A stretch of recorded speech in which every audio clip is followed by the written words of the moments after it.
Requiem for the American Dream, The 10 Principles of Concentration of Wealth and Power by Noam Chomsky. A note on the American dream. During the Great Depression, which I'm old enough to remember, it was bad, much worse subjectively than today. But there was a sense that we'll get out of this somehow, an expectation that things were going to get better. Maybe we don't have jobs today, but they'll be coming back tomorrow, and we can work together to create a brighter future. This was a time of a lot of political radicalism that would hopefully lead to a different future, one with more justice, equality, freedom, breaking down repressive class structures, and so on. There was just a general sense that this will work out somehow. Most of my family, for instance, were unemployed working class. The rise of the union movement itself was a reflection of and a source of optimism and hopefulness. And that's missing today. Today, there's a general feeling that nothing's coming back. It's over. The American dream, like most dreams, has large elements of myth to it. Part of the 19th century dream was the Horatio Alger story. We're dirt poor, but we're going to work hard and we'll find a way out, which was true to an extent. Take my father. He came in 1913 from a very poor village in Eastern Europe. He was able to get a job in a sweatshop in Baltimore and gradually work himself up to the point where he could go to college, get a degree, and finally even a PhD. He ended up living what's called a middle-class lifestyle. A lot of people could do that. It was possible for immigrants from Europe in the early days to achieve a level of wealth, privilege, freedom, and independence that wouldn't have been imaginable in their countries of origin. By now, we simply know that that's not true anymore. Social mobility, in fact, is lower here than it is in Europe. But the dream persists, fostered by propaganda. You hear it in every political speech. Vote for me, we'll get the dream back. They all reiterate it in similar words. You even hear it from people who are destroying the dream, whether they know it or not. But the dream has to be sustained. Otherwise, how are you going to get people in the richest, most powerful country in world history with extraordinary advantages to face the reality that they see around them? Inequality is really unprecedented. If you look at total inequality today, it's like the worst periods of American history. But if you refine it more closely, the inequality comes from the extreme wealth in a tiny sector of the population, a fraction of 1%. There were periods like the Gilded Age in the 1890s and the Roaring Twenties and so on, when a situation developed rather similar to this, but the current period is extreme. Because if you look at the wealth distribution, the inequality mostly comes from super wealth. Literally, the top 0.1% are just super wealthy.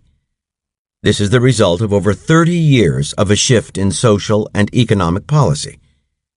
If you check, you find that over the course of these years, the government policy has been modified completely against the will of the population to provide enormous benefits to the very rich.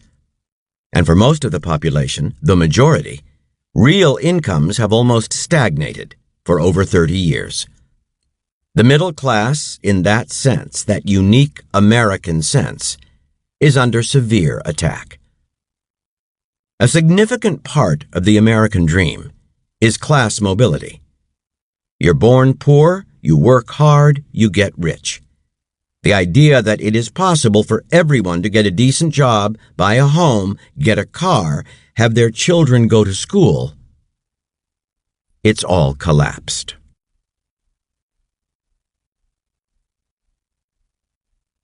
Introduction. Take a look at American society. Imagine yourself looking down from Mars. What do you see? In the United States, there are professed values like democracy. In a democracy, public opinion is going to have some influence on policy, and then the government carries out actions determined by the population. That's what democracy means. It's important to understand that privileged and powerful sectors have never liked democracy, and for very good reasons. Democracy puts power into the hands of the general population and takes it away from the privileged and the powerful. It's a principle of concentration of wealth and power. The vicious cycle. Concentration of wealth yields concentration of power, particularly so as the cost of elections skyrockets, which forces the political parties even more deeply into the pockets of major corporations. This political power quickly translates into legislation that increases the concentration of wealth. So fiscal policy, like tax policy, deregulation, rules of corporate governance, and a whole variety of measures, political measures designed to increase the concentration of wealth and power, yields more political power to do the same thing. And that's what we've been seeing. So we have this kind of vicious cycle in progress. The vile maxim. I mean, the wealthy always did have an inordinate amount of control over policy. Actually, that goes back centuries. It is so traditional that it was described by Adam Smith in 1776. You read the famous Wealth of Nations. He says, in England, the principal architects of policy are the people who own the society. In his day, merchants and manufacturers. And they make sure that their own interests are very well cared for, however grievous the impact on the people of England or others. Now it's not merchants and manufacturers, it's financial institutions and multinational corporations. The people who Adam Smith called the masters of mankind, and they're following the vile maxim, all for ourselves and nothing for anyone else. They're just going to pursue policies that benefit them and harm everyone else. Well, that's a pretty general maxim of politics that's been studied closely in the United States. Those are the policies that have increasingly been followed, and in the absence of a general popular reaction, that's pretty much what you'd expect.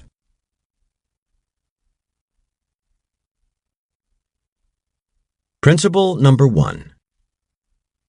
Reduce democracy. Right through American history, there's been an ongoing clash between pressure for more freedom and democracy coming from below and efforts at elite control and domination coming from above. It goes back to the founding of the country. The minority of the opulent.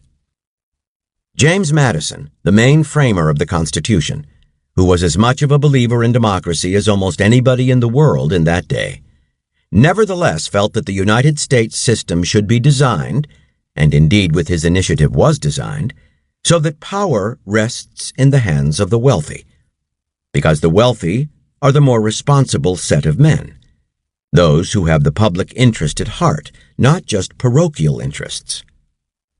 Therefore, the structure of the formal constitutional system placed most power in the hands of the Senate. Remember, the Senate was not elected in those days. In fact, not until about a century ago. It was picked by legislatures and had long terms and was selected from the wealthy, more responsible men. Men who, as Madison put it, had sympathy for property owners and their rights. And that has to be protected. The Senate had most of the power, but it also was the most remote from the population. The House of Representatives, which was closer to the population, had a much weaker role. The executive, the president, was more of an administrator in those days, with some responsibility for foreign policy and other matters. Quite unlike today. A major question was to what extent should we permit real democracy? Madison discussed this pretty seriously, not so much in the Federalist Papers, which were kind of propaganda, but in the debates of the Constitutional Convention, which are the most interesting place to look. If you read the debates, Madison said the major concern of the society, any decent society, has to be to protect the minority of the opulent against the majority. His phrase. And he had arguments. Madison observed that the model he had in mind, England, of course, was the most advanced country and political society of the day. He said, suppose in England everyone had a vote freely. Well, the majority of the poor would get together, and they would organize to take away the property of the rich. They would carry out what today we would call land reform. Break up the big estates, break up agricultural states, and give people their own land. Take the land from which not long ago they had been driven by the enclosure system. So they'd vote to take over what had been the commons before and take it for themselves. And Madison said that would obviously be unjust, so you can't have that. Therefore, the constitutional system has to be set up to prevent democracy, the tyranny of the majority, it was sometimes called, to ensure that property of the opulent is not interfered with. So that's the structure of the system. It was designed to prevent the danger of democracy. Of course, in Madison's defense, we should say that he was pre-capitalist. He assumed that the wealth of the nation would be kind of like Roman gentlemen of the mythology of the day, enlightened aristocrats, benign figures working and dedicating themselves to the welfare of all, and so on. That was one view, and it was a pretty standard one, as you can see from the fact that Madison's constitutional system was in fact installed. And I should say that by the time you get to the 1790s, Madison was bitterly condemning the deterioration of the system he'd created, with stock jobbers and other speculators taking over, destroying the system in the name of their own interests, and so on. Aristocrats and Democrats. There was another picture, in words at least, and partly in belief, expressed by Jefferson, the leading Democratic theorist. Not so much in his own actions, but in his talk about them, in which he made a distinction between what he called the aristocrats and the Democrats. He put it pretty eloquently.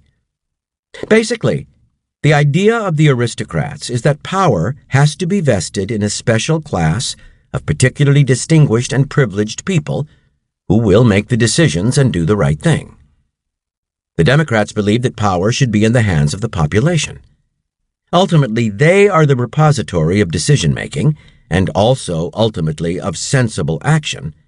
But whether we like their decisions or not, that's what we should be supporting. He was supporting the Democrats, not the aristocrats. That's kind of the opposite of the Madisonian view, though. As I said, it didn't take long for Madison to see where the system was going, and that schism runs right through American history to the present moment. Reduce inequality. It's of some interest that this debate has a hoary tradition. It goes back to the first work on political democracy in classical Greece. The first major book on political systems is Aristotle's Politics, a long study that investigates many different kinds of political systems. He concludes that of all of them, the best is democracy. But then he points out exactly the flaw that Madison pointed out. He wasn't thinking of a country, he was thinking of the city-state of Athens. And remember, his democracy was for free men. But the same was true for Madison. It was free men, no women, and of course not slaves. Aristotle observed the same thing that Madison did much later. If Athens were a democracy for free men, the poor would get together and take away the property of the rich. Well, same dilemma, but they had opposite solutions. Madison's solution was to reduce democracy, that is, to organize the system so that power would be in the hands of the wealthy, and to fragment the population in many ways so that they couldn't get together to organize to take away the power of the rich. Aristotle's solution was the opposite. He proposed what we would nowadays call a welfare state. He said try to reduce inequality. Reduce inequality by public meals and other measures appropriate to the city-state. Same problem, opposite solutions. One is reduce inequality and you won't have this problem. The other is reduce democracy. Well, in those conflicting aspirations, you have the foundation of the country. Inequality has many consequences. Not only is it extremely unjust in itself, it has highly negative consequences on society as a whole, even on things like health. There are good studies, Richard Wilkinson and others, showing the more unequal a society is, whether it's poor or rich, the worse the health factors, even among the rich. Because the very fact of inequality has a corrosive, harmful effect on social relations, on consciousness, on human life, and so on, which has all kinds of negative effects. Well, you know these things ought to be overcome. Aristotle was right. The way to overcome the paradox of democracy is by reducing inequality, not reducing democracy. The sins of American society. There was, in the early days of the United States, an endless future of increasing wealth, freedom, achievement, and power, as long as you didn't pay too much attention to the victims. The United States was a settler colonial society, the most brutal form of imperialism. You'd need to overlook the fact that you're getting a richer, freer life by virtue of decimating the indigenous population, the first great original sin of American society.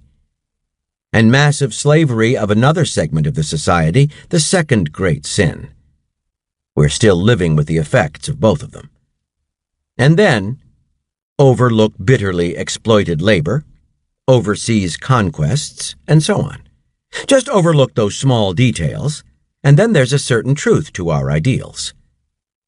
A major question has always been, to what extent should we permit real democracy? If you go back to the establishment of the Constitution, we're now talking about the late 18th century, there were conflicting views of how the new society should be organized and constructed. One crucial element that shouldn't be forgotten is the overwhelming influence of the slave states. In fact, one significant factor in the American Revolution was slavery. By 1770, British justices, like Lord Mansfield in a famous case, were already declaring slavery to be an obscenity that can't be tolerated. American slave owners could see the writing on the wall. If the colonies remained subject to British rule, pretty soon slavery would be outlawed. And there's pretty good evidence that was a major factor in the uprising, in which the slave states were very influential, Virginia being the most powerful. There were the beginnings of opposition to slavery in the Northeast, but it was small, and the Constitution reflects that. Countervailing tendencies. If you look at the history of the United States, it's a constant struggle between these two tendencies. A democratizing tendency that's mostly coming from the population, a pressure from below which has won many victories. Women, for example, that's half the population. They did get the vote in the 1920s. Before we feel too proud, that happens to be about the same time that women's rights were dramatically improving in Afghanistan. The slaves were formally freed, but not actually. In practice, they didn't get formal freedom until the 1960s, and even then there were many restrictions. We still have substantial residue of slavery in the contemporary system, in fact, but the property conditions on voting and participation were reduced in the 19th century. Then you get the beginnings of serious labor organizations, which won many victories. So you get this constant battle going on. Periods of regression, periods of progress. The 1960s, for example, were a period of significant democratization. Sectors of the population that were usually passive and apathetic became organized, active, started pressing their demands. And they became more and more involved in decision-making, activism, and so on. It was a civilizing period. I think that's why it's called the time of troubles. It just changed consciousness in a lot of ways. Minority rights, women's rights, concern for the environment, opposition to aggression, concern for other people. These are all civilizing effects, and that caused great fear. I hadn't anticipated the power, I should have, But I didn't anticipate the power of the reaction to these civilizing effects of the 60s. I didn't anticipate the strength of the reaction to it, the economic forces that would be used to deal with it, or the disciplinary techniques, the backlash. Secret Proceedings in the year 1787 and Other Sources. Secret proceedings and debates of the convention assembled at Philadelphia in the year 1787. Mr. Madison. Such are the various pursuits of this life, that in all civilized countries the interest of a community will be divided. There will be debtors and creditors, and an unequal possession of property, and hence arise different views and different objects in government. This indeed is the groundwork of aristocracy, and we find it blended in every government, both ancient and modern. Even where titles have survived property, we discover the noble beggar, haughty and assuming. The man who is possessed of wealth, who lolls on his sofa or rolls in his carriage, cannot judge of the wants or feelings of the day laborer. The government we mean to erect is intended to last for ages. The landed interest at present is prevalent, but in process of time, when we approximate to the states and kingdoms of Europe, when the number of landholders shall be comparatively small, through the various means of trade and manufactures, will not the landed interest be overbalanced in future elections? And unless wisely provided against, what will become of your government? In England at this day, if elections were open to all classes of people, the property of the landed proprietors would be insecure. An agrarian law would soon take place. If these observations be just, our government ought to secure the permanent interests of the country against innovation. Landholders ought to have a share in the government, to support these invaluable interests, and to balance and check the other. They ought to be so constituted as to protect the minority of the opulent against the majority. The Senate, therefore, ought to be this body, and to answer these purposes they ought to have permanency and stability. Various have been the propositions, but my opinion is the longer they continue in office, the better will these views be answered. Thomas Jefferson in a letter to William Short, January 8, 1825. Men, according to their constitutions and the circumstances in which they are placed, differ honestly in opinion.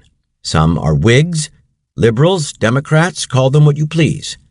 Others are Tories, serviles, aristocrats, etc.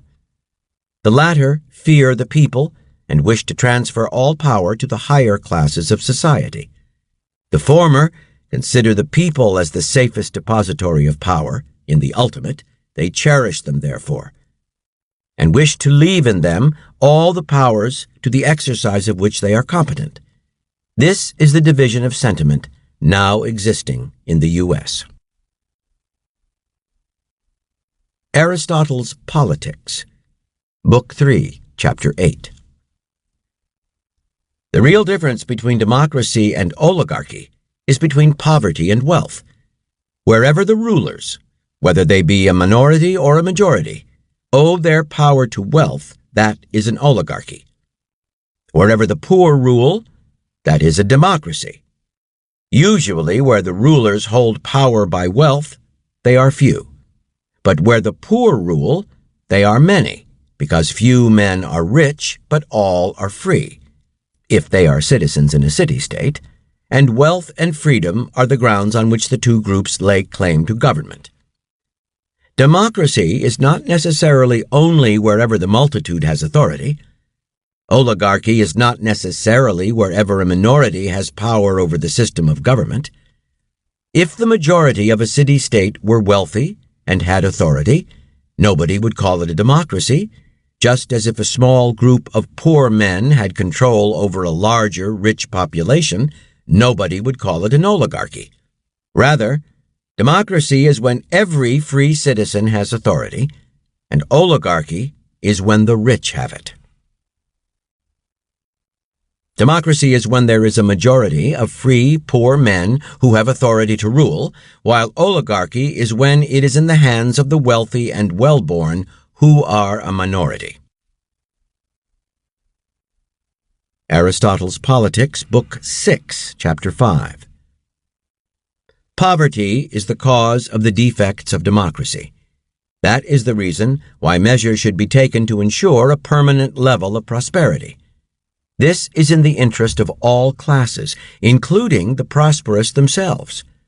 And therefore the proper policy is to accumulate any surplus revenue in a fund, and then to distribute this fund in block grants to the poor.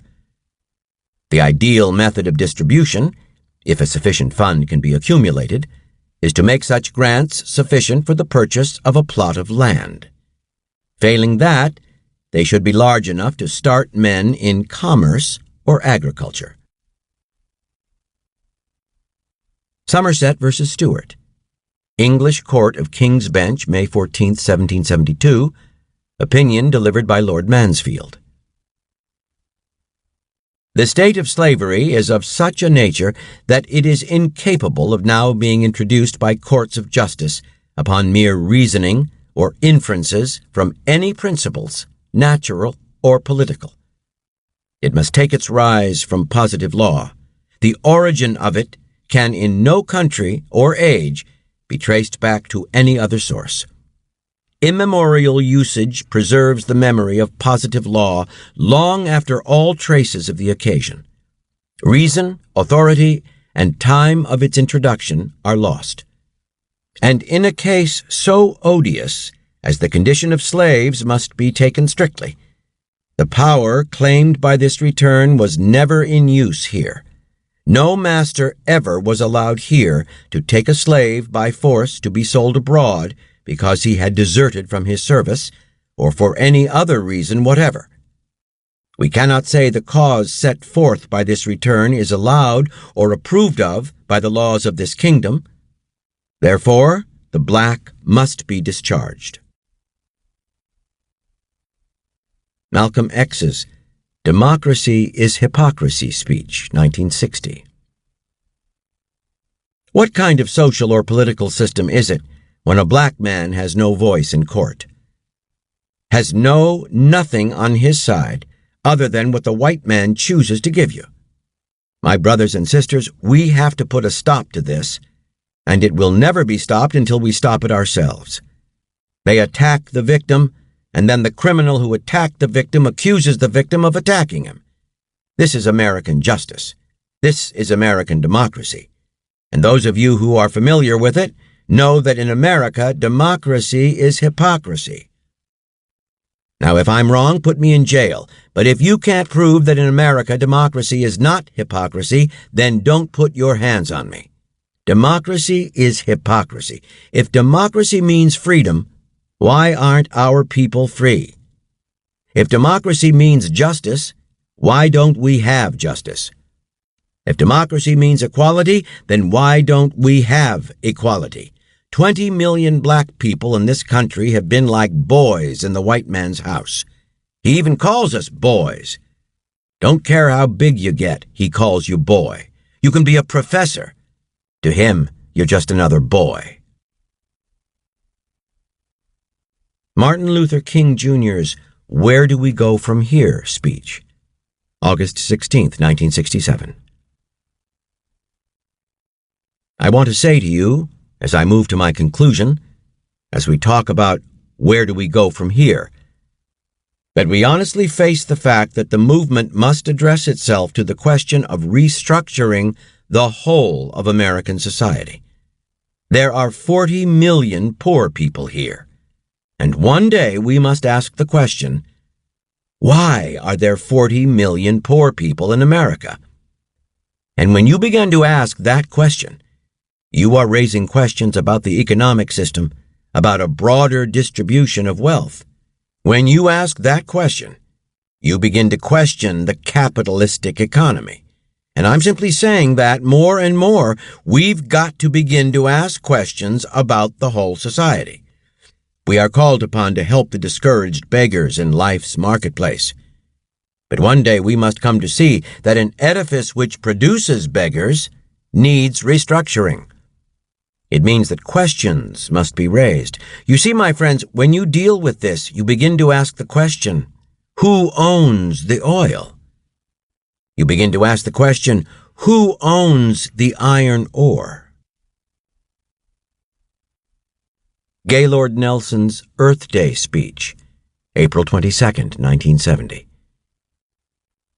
I congratulate you, who by your presence here today demonstrate your concern and commitment to an issue that is more than just a matter of survival.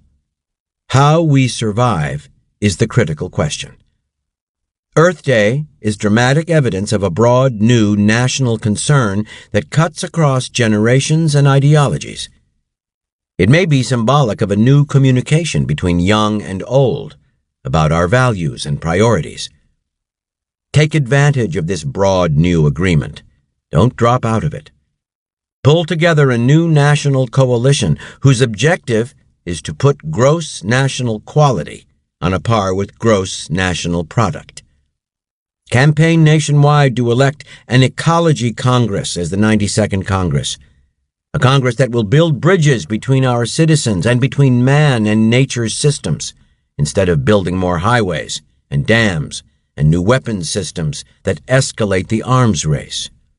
Earth Day can, and it must, lend a new urgency and a new support to solving the problems that still threaten to tear the fabric of this society, the problems of race, of war, of poverty, of modern-day institutions.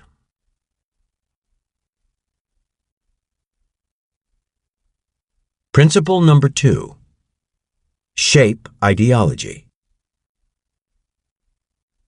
There has been an enormous, concentrated, coordinated business offensive beginning in the 70s to try to beat back the egalitarian efforts that went right through the Nixon years. You see it in many respects. Over on the right, you see it in things like the famous Powell Memorandum, sent to the Chamber of Commerce, the major business lobby, by later Supreme Court Justice Powell, warning them that business is losing control over the society, and something has to be done to counter these forces. The Powell Memorandum said that the most persecuted class in the United States was the capitalist class. The owners, the very rich, were totally persecuted. Everything's been taken over by raving leftists. Herbert Marcuse, Ralph Nader, the media, the universities. But we have the money, so we can fight back.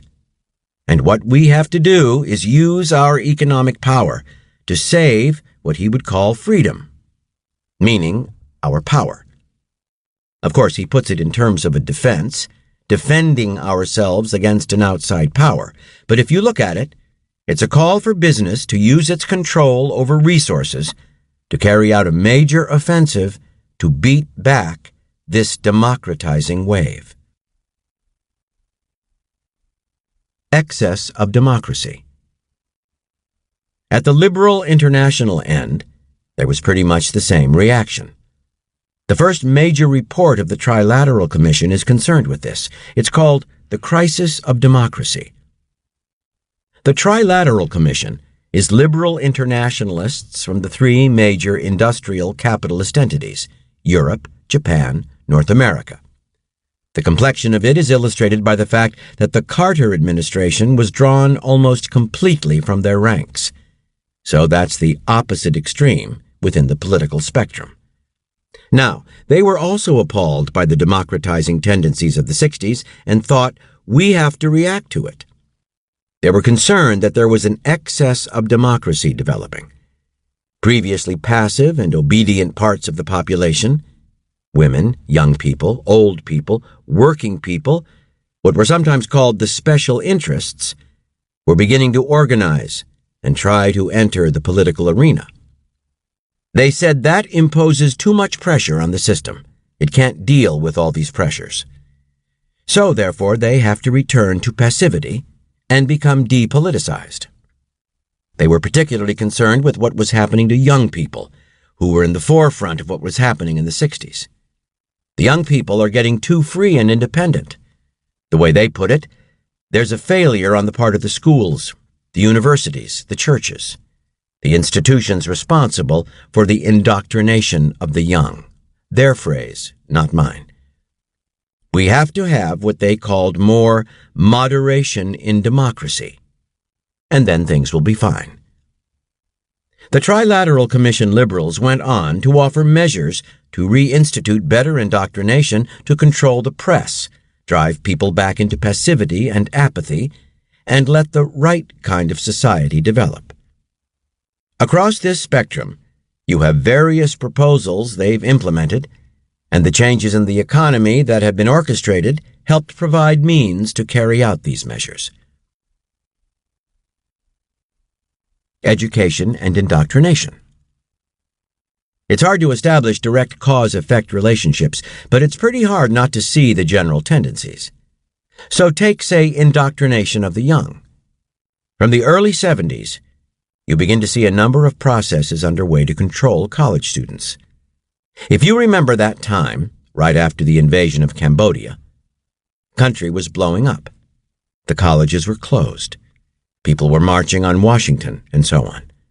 And this control takes many forms. College architecture changed. New college architecture from that period, this incidentally is international, was consistently designed to avoid places where students can congregate. So, lead them down alleys or something, but let's not have things like Sproul Hall in Berkeley, where students can get together and do things.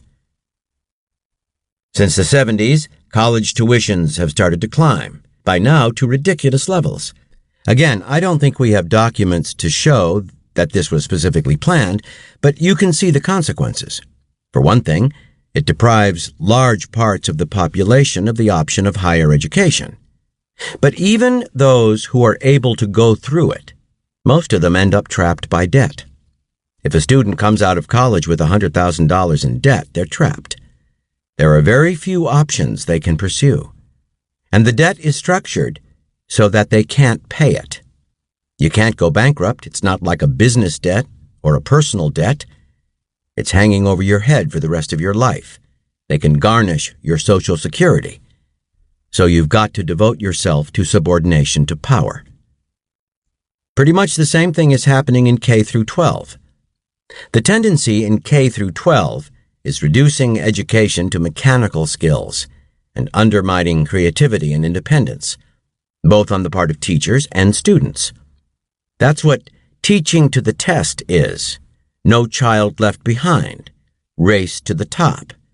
I think these should be regarded as methods of indoctrination and control. Of course, one of the other ways to do that has been to simply reduce or eliminate free education. The rise of the charter school system is also a very thinly disguised effort to destroy the public school system. Charter schools are a way of drawing public funds into private institutions, which will undermine the public school system. You don't get better performance, even with all the advantages and so on, and that's happening across the board. So, destroy public institutions. There was an article in the New York Times quoting some doctors who give drugs to children in impoverished areas to try to improve their performance, knowing perfectly well that there's nothing wrong with the children. There's something wrong with the society. In fact, the way they put it, we as a society have decided not to modify the society, but to modify the children. These are kids coming from impoverished areas, underfunded schools, and so on. They don't do well, so therefore we pour drugs into the children. It's not quite the case that we as a society have decided on that. The masters of the society have decided on that. Condemnation of critics. This notion of being anti-American is quite an interesting one. It's actually a totalitarian notion. It isn't used in free societies. If someone in Italy criticized Berlusconi or the corruption of the Italian state, they're not called anti-Italian. In fact, if they were called anti-Italian, people would collapse in laughter in the streets of Rome or Milan. In totalitarian states, the notion is used. In the old Soviet Union, dissidents were called anti-Soviet. That was the worst condemnation.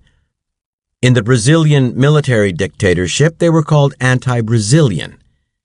But these concepts only arise in a culture where the state is identified with the society, the culture, the people, and so on. So, if you criticize state power, and by state I mean generally not just government, but state corporate power, if you criticize concentrated power, you're against the society, you're against the people. It's quite striking that this is used in the United States. And in fact, as far as I know, we are the only democratic society where the concept isn't just ridiculed. And it's a sign of elements of the elite culture that are quite ugly. Now, it's true that in just about every society, critics are maligned or mistreated, in different ways depending on the nature of the society. Like maybe in the old Soviet Union in the 80s, they would be imprisoned. Or in El Salvador, at the same time, dissidents would have their brains blown out by U.S. state-run terrorist forces. In other societies, critics are just condemned, they're vilified, and so on. I mean, that's normal, to be expected. And in the United States, one of the terms of abuse is anti-American. There's an array of terms of abuse, like Marxist, but it doesn't matter really. It's a very free society. With everything that you can criticize, it remains in many ways the freest society in the world. There's repression, but among relatively privileged people, which is a big majority of the population, you have a very high degree of freedom. So, if you're vilified by some commissars, who cares? You go on. You do your work anyway. The national interest. For Powell on the right, it's "we've got the money, we're the trustees, we'll impose discipline," and so on. For the liberals, it's softer means, but we have to do the same thing. In fact, the Trilateral Commission actually argued that the media are out of control, and if they continue to be so irresponsible, government controls may be necessary to keep them in line. Anyone who's looked at the media knows that they were so conformist it's embarrassing. But it was too much for the liberals, on occasion doing something they didn't like. If you look at their study, there's one interest they never mention: private business. And that makes sense. They're not a special interest. They're the national interest, kind of by definition. So they're okay. They're allowed to have lobbyists, buy campaigns, staff the executive, make decisions. That's fine. But it's the rest, the special interests, the general population, who have to be subdued. Well, that's the spectrum. It's the kind of ideological level of the backlash. But the major backlash, which was in parallel to this, was just redesigning the economy. Powell Memorandum, 1971, and other sources. Powell Memorandum, Lewis F. Powell, Jr., 1971. Dimensions of the attack. No thoughtful person can question that the American economic system is under broad attack. This varies in scope, intensity, in the techniques employed, and in the level of visibility. Sources of the attack. The sources are varied and diffused. They include, not unexpectedly, the communists, new leftists, and other revolutionaries who would destroy the entire system, both political and economic. These extremists of the left are far more numerous, better financed, and increasingly are more welcomed and encouraged by other elements of society than ever before in our history. But they remain a small minority and are not yet the principal cause for concern. The most disquieting voices joining the chorus of criticism come from perfectly respectable elements of society, from the college campus, the pulpit, the media, the intellectual and literary journals, the arts and sciences, and from politicians. In most of these groups, the movement against the system is participated in only by minorities. Yet these often are the most articulate, the most vocal, the most prolific in their writing and speaking. Tone of the attack. Perhaps the single most effective antagonist of American business is Ralph Nader, who, thanks largely to the media, has become a legend in his own time and an idol of millions of Americans. A recent article in Fortune speaks of Nader as follows: "The passion that rules in him, and he is a passionate man, is aimed at smashing utterly the target of his hatred, which is corporate power." The apathy and default of business. American business is plainly in trouble. The response to the wide range of critics has been ineffective and has included appeasement. The time has come, indeed it is long overdue, for the wisdom, ingenuity, and resources of American business to be marshaled against those who would destroy it. Responsibility of business executives. The overriding first need is for businessmen to recognize that the ultimate issue may be survival of what we call the free enterprise system, and all that this means for the strength and prosperity of America and the freedom of our people. A more aggressive attitude. It is time for American business, which has demonstrated the greatest capacity in all history to produce and to influence consumer decisions, to apply their great talents vigorously to the preservation of the system itself. The Crisis of Democracy. Report on the Governability of Democracies to the Trilateral Commission, 1975. The Vitality and Governability of American Democracy. The 1960s witnessed a dramatic renewal of the democratic spirit in America.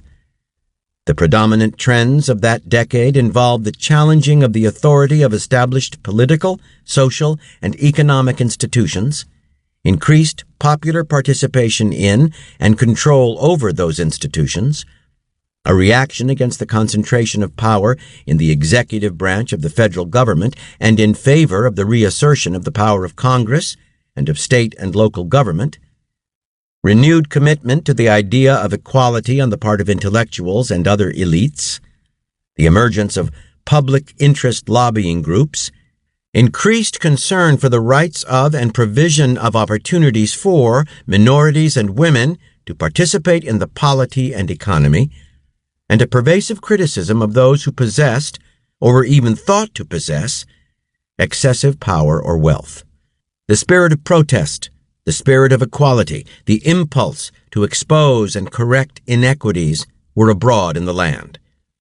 The themes of the 1960s were those of the Jacksonian democracy and the muckraking progressives. They embodied ideas and beliefs which were deep in the American tradition, but which usually do not command the passionate intensity of commitment that they did in the 1960s. That decade bore testimony to the vitality of the democratic idea. It was a decade of democratic surge and of the reassertion of democratic egalitarianism. The 1960s also saw, of course, a marked upswing in other forms of citizen participation, in the form of marches, demonstrations, protest movements, and cause organizations, such as Common Cause, Nader groups, and environmental groups. The expansion of participation throughout society was reflected in the markedly higher levels of self-consciousness on the part of blacks, Indians, Chicanos, white ethnic groups, students, and women, all of whom became mobilized and organized in new ways to achieve what they considered to be their appropriate share of the action and of the rewards. Previously passive or unorganized groups in the population now embarked on concerted efforts to establish their claims to opportunities, positions, rewards, and privileges, which they had not considered themselves entitled to before. The decline in governmental authority. The essence of the democratic surge of the 1960s was a general challenge to existing systems of authority, public and private. In one form or another, this challenge manifested itself in the family, the university, business, public and private associations, politics, the governmental bureaucracy, and the military services. People no longer felt the same compulsion to obey those whom they had previously considered superior to themselves in age, rank, status, expertise, character, or talents. Authority, based on hierarchy, expertise, and wealth, all, obviously, ran counter to the democratic and egalitarian temper of the times, and during the 1960s, all three came under heavy attack. Conclusions. Towards a democratic balance. Al Smith once remarked that the only cure for the evils of democracy is more democracy. Our analysis suggests that applying that cure at the present time could well be adding fuel to the flames. Instead, some of the problems of governance in the United States today stem from an excess of democracy. An excess of democracy in much the same sense in which David Donald used the term to refer to the consequences of the Jacksonian Revolution, which helped to precipitate the Civil War. Needed instead is a greater degree of moderation in democracy. Attention disorder or not, pills to help in school. New York Times, Alan Schwartz, October 9, 2012. Canton, Georgia.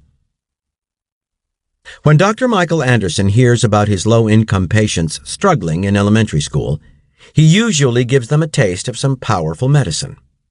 Adderall. The pills boost focus and impulse control in children with attention deficit hyperactivity disorder.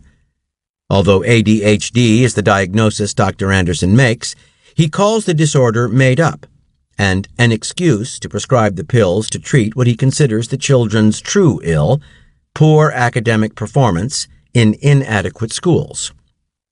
"I don't have a whole lot of choice," said Dr. Anderson, a pediatrician for many poor families in Cherokee County, north of Atlanta.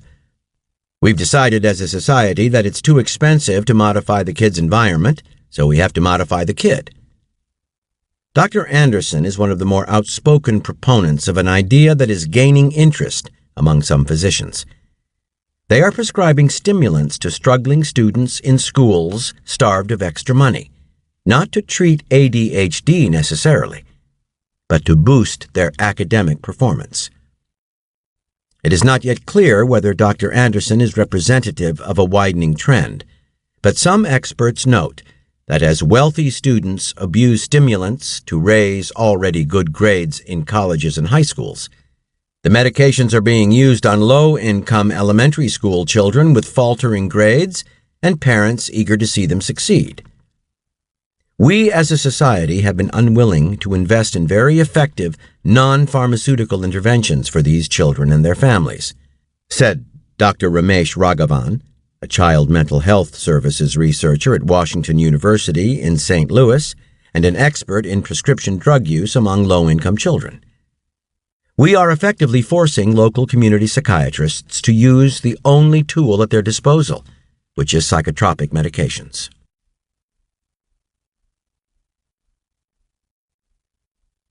Principle number 3. Redesign the economy.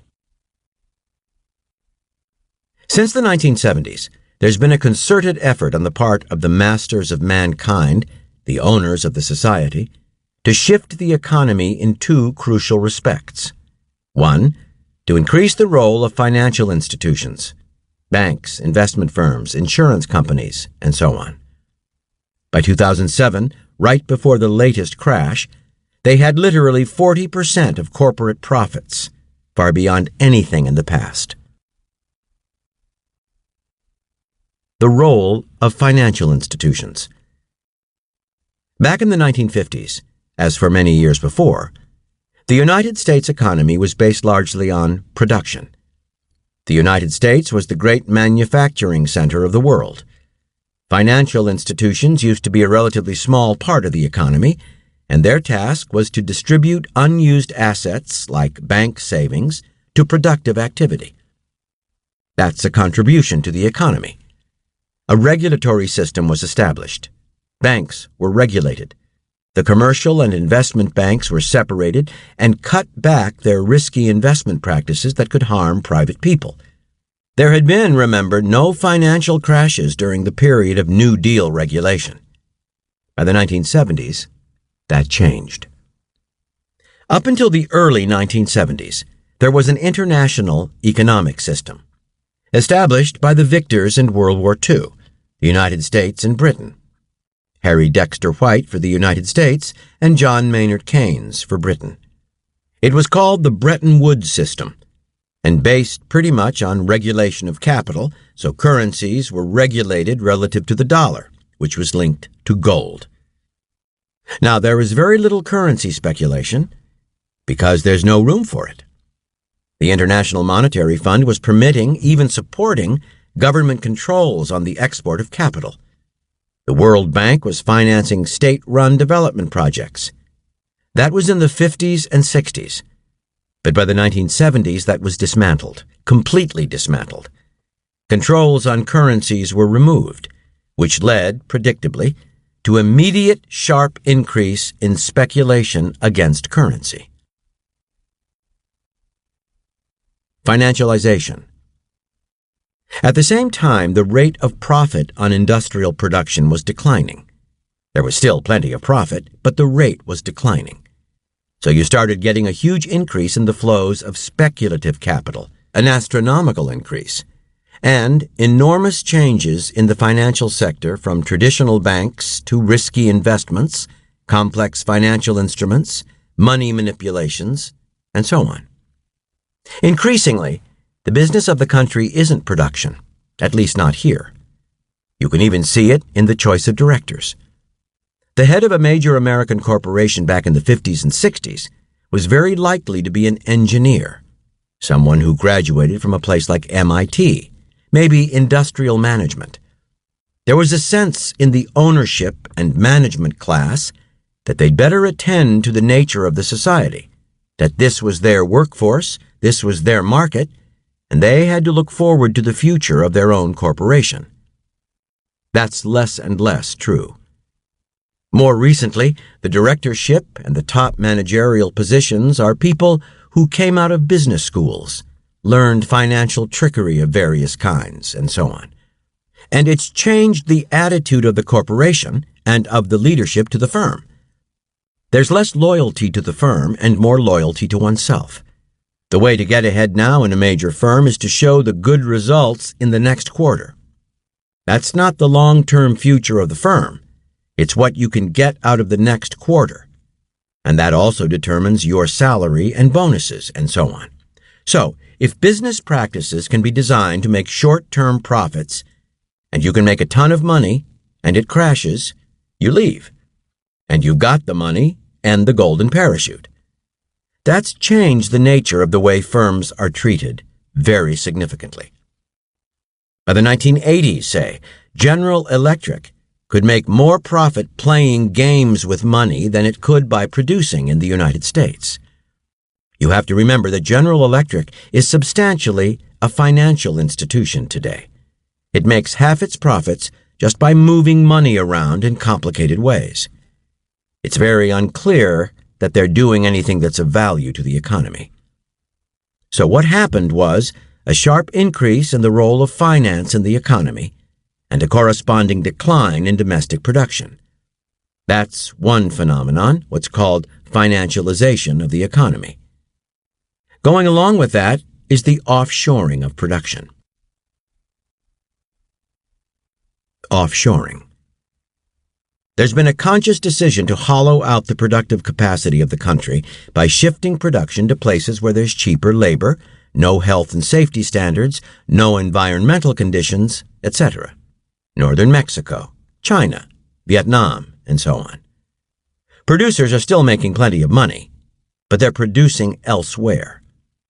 This is all quite profitable for multinationals, especially their managers and executives and shareholders, but, of course, very harmful to the population. So Apple, one of the biggest corporations, will happily produce in a Taiwanese-owned torture chamber in China. That's about what it amounts to. China is mainly an assembly plant. Foxconn, in southwest China, can produce there with parts and components sent in from the surrounding industrial areas, Japan, Singapore, Taiwan, South Korea, and the United States, with the profits coming primarily here, though there's a class of millionaires or billionaires developing in China too, a traditional third world phenomenon. In fact, what are called international free trade agreements are not free trade at all. The trade system was reconstructed with a very explicit design of putting working people in competition with one another all over the world. What it's led to is a reduction in the share of income on the part of the working people. It's been striking in the United States, but it's happening worldwide. It means that an American worker's in competition with the super-exploited worker in China. Incidentally, in China, the inequality has grown enormously.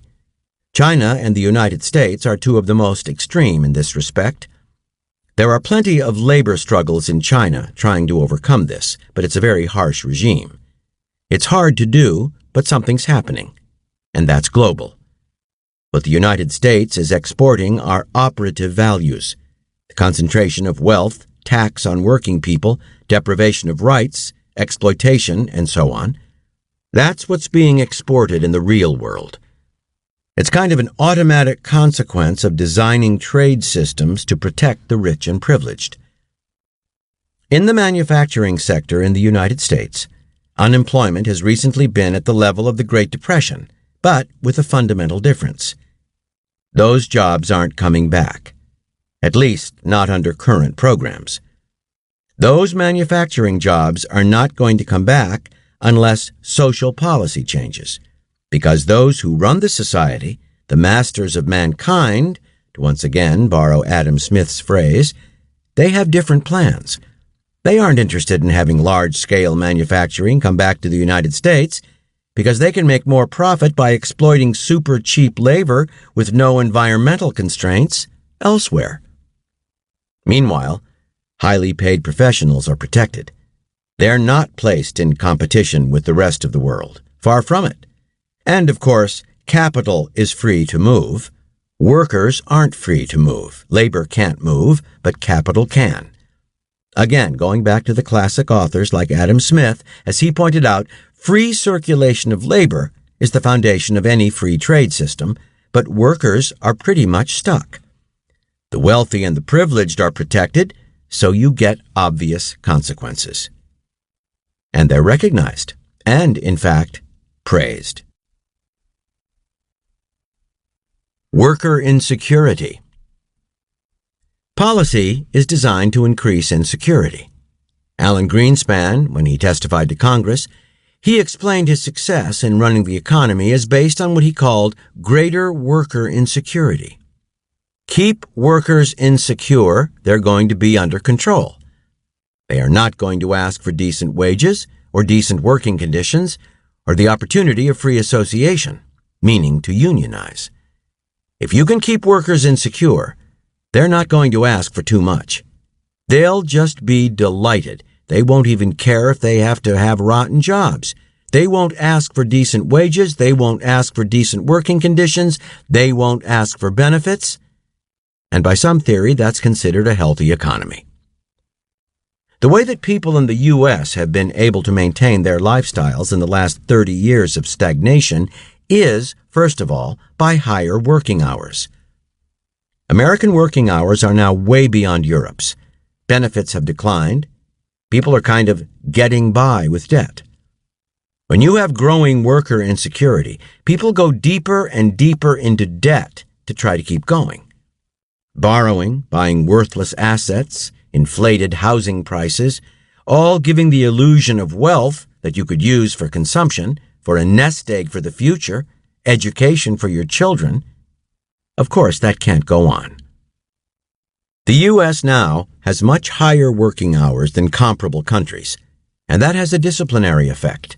Less freedom, less time for leisure, less time for thought, more following orders, and so on. There are big effects of that.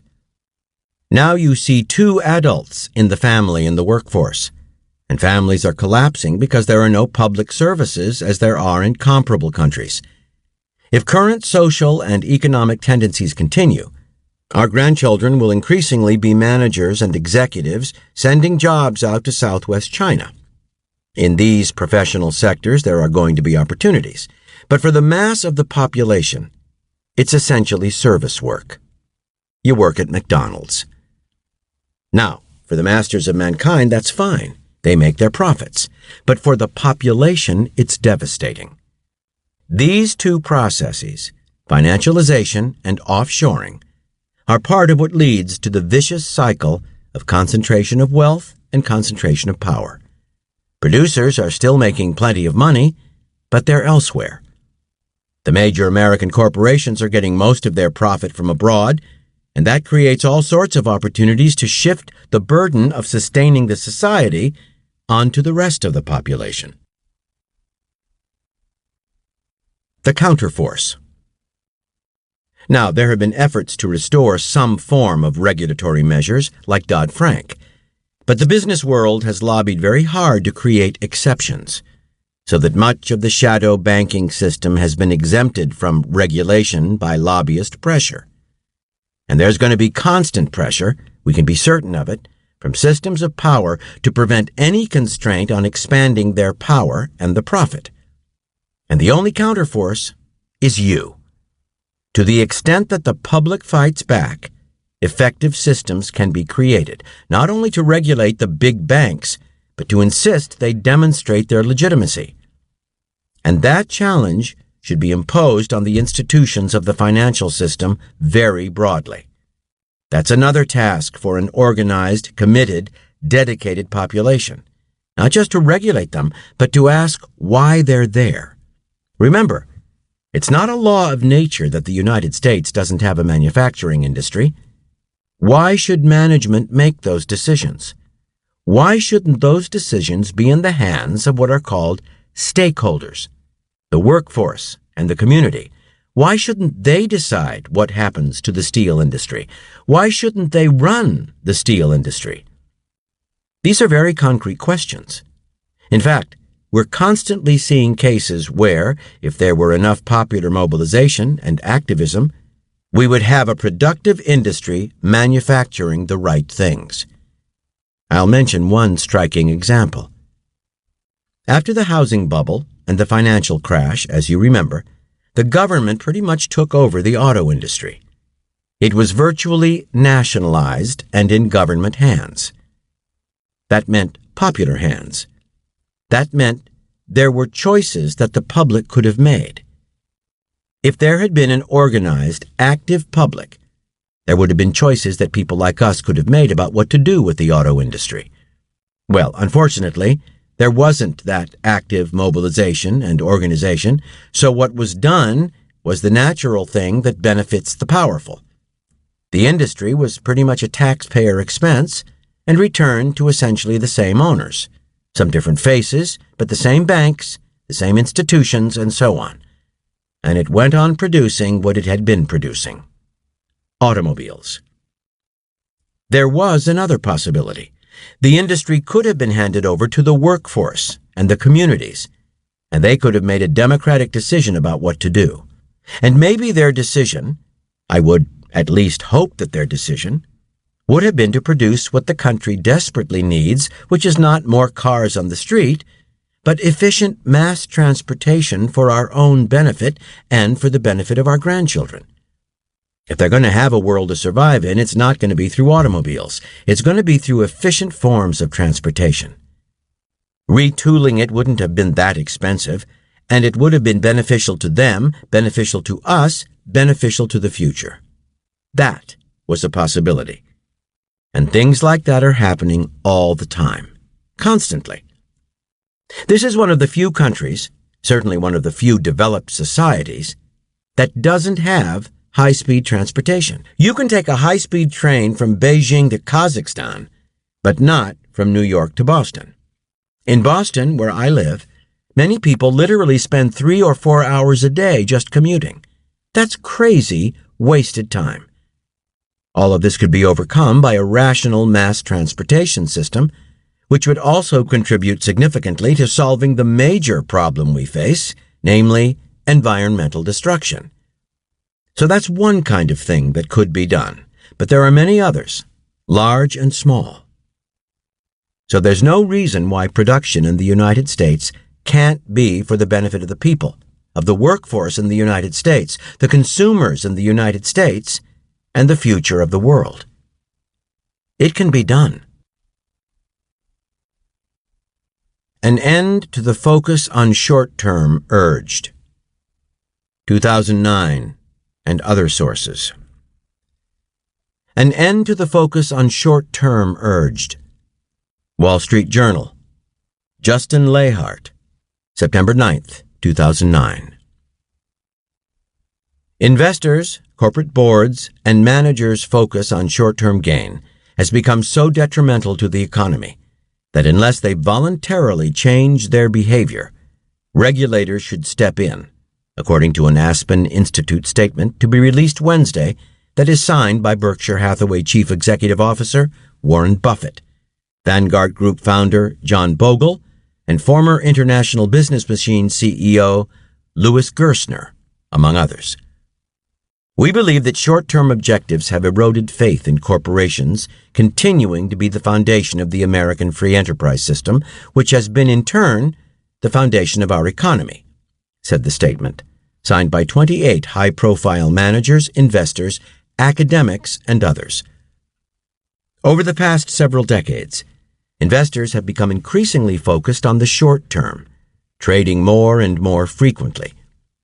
In 1990, for example, the average holding period of a stock trading on the New York Stock Exchange was 26 months. Now it's less than 9 months.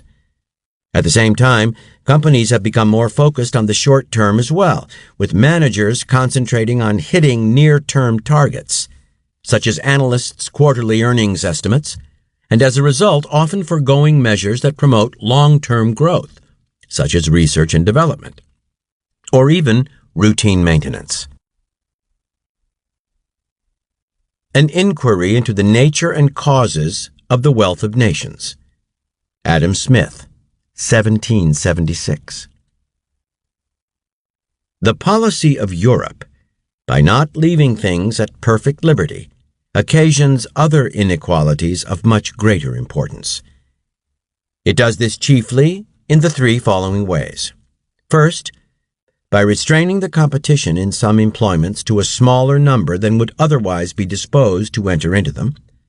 Secondly, by increasing it in others beyond what it naturally would be. And thirdly, by obstructing the free circulation of labor and stock, both from employment to employment and from place to place. Thirdly, the policy of Europe occasions, in some cases, a very inconvenient inequality in the whole of the advantages and disadvantages of their different employments. The statute of apprenticeship obstructs the free circulation of labor from one employment to another, even in the same place. The exclusive privileges of corporations obstruct it from one place to another, even in the same employment. Whatever obstructs the free circulation of labor from one employment to another obstructs that of stock likewise. The quality of stock which can be employed in any branch of business depending very much upon that of the labor which can be employed in it. Corporation laws, however, give less obstruction to the free circulation of stock from one place to another than to that of labor. It is everywhere much easier for a wealthy merchant to obtain the privilege of trading in a town corporate than for a poor artificer to obtain that of working in it. The obstruction which corporation laws give to the free circulation of labor is common, I believe, to every part of Europe. That which is given to it by the poor laws is, so far as I know, peculiar to England. It consists in the difficulty which a poor man finds in obtaining a settlement, or even in being allowed to exercise his industry in any parish but that to which he belongs. It is the labor of artificers and manufacturers only of which the free circulation is obstructed by corporation laws. The difficulty of obtaining settlements obstructs even that of common labor. It may be worthwhile to give some account of the rise, progress, and present state of this disorder, the greatest, perhaps, of any, in the police of England. Testimony of Chairman Alan Greenspan before the U.S. Senate Committee on Banking, Housing, and Urban Affairs, February 26, 1997. An acceleration in nominal labor compensation, especially its wage component, became evident over the past year. But the rate of pay increase still was markedly less than historical relationships with labor market conditions would have predicted. A typical restraint on compensation increases has been evident for a few years now, and appears to be mainly the consequence of greater worker insecurity.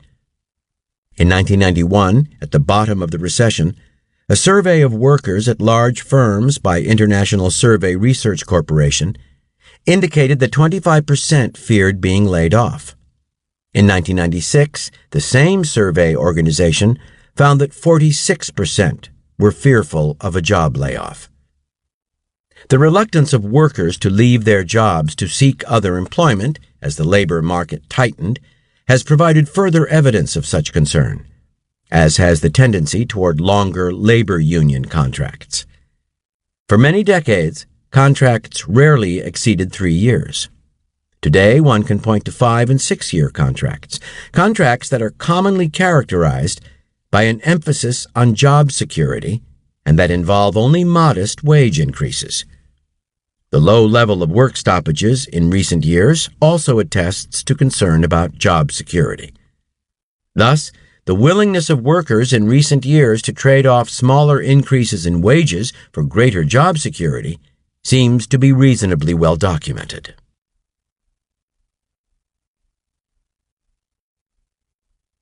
Principle number 4.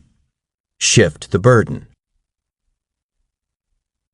The American dream, like many ideals, was partly symbolic, but partly real. In the 1950s and 60s, say, there was the biggest growth period in American economic history, the Golden Age. It was pretty egalitarian growth, so the lowest fifth of the population was improving about as much as the upper fifth. And there were some welfare state measures, which improved life for much of the population. It was, for example, possible for a black worker to get a decent job in an auto plant, buy a home, get a car, have his children go to school, and so on. The same was true across the board. When the U.S. was primarily a manufacturing center, it had to be concerned with its own consumers. Here, famously, Henry Ford raised the salary of his workers so they'd be able to buy cars. Plutonomy and precariat. Recently, there was a publication by Citigroup, one of the biggest banks. They put out a study for investors in which they identify a new category in the world, what they call the plutonomy, those who have substantial wealth. The plutonomy are the main drivers of the economy. They're the main consumers. That's where all the wealth goes. So Citigroup has a plutonomy investment portfolio. They've had it since the mid-'80s, when Reagan and Thatcher in England drove forward policies of enriching the very wealthy and letting everyone else suffer. And they point out that their plutonomy investment portfolio has far outperformed the market, and urge investors to concentrate on investing for the plutonomy. So the small percentage of the world's population that's gathering together and increasing wealth, that's what you focus on. The rest you can forget about.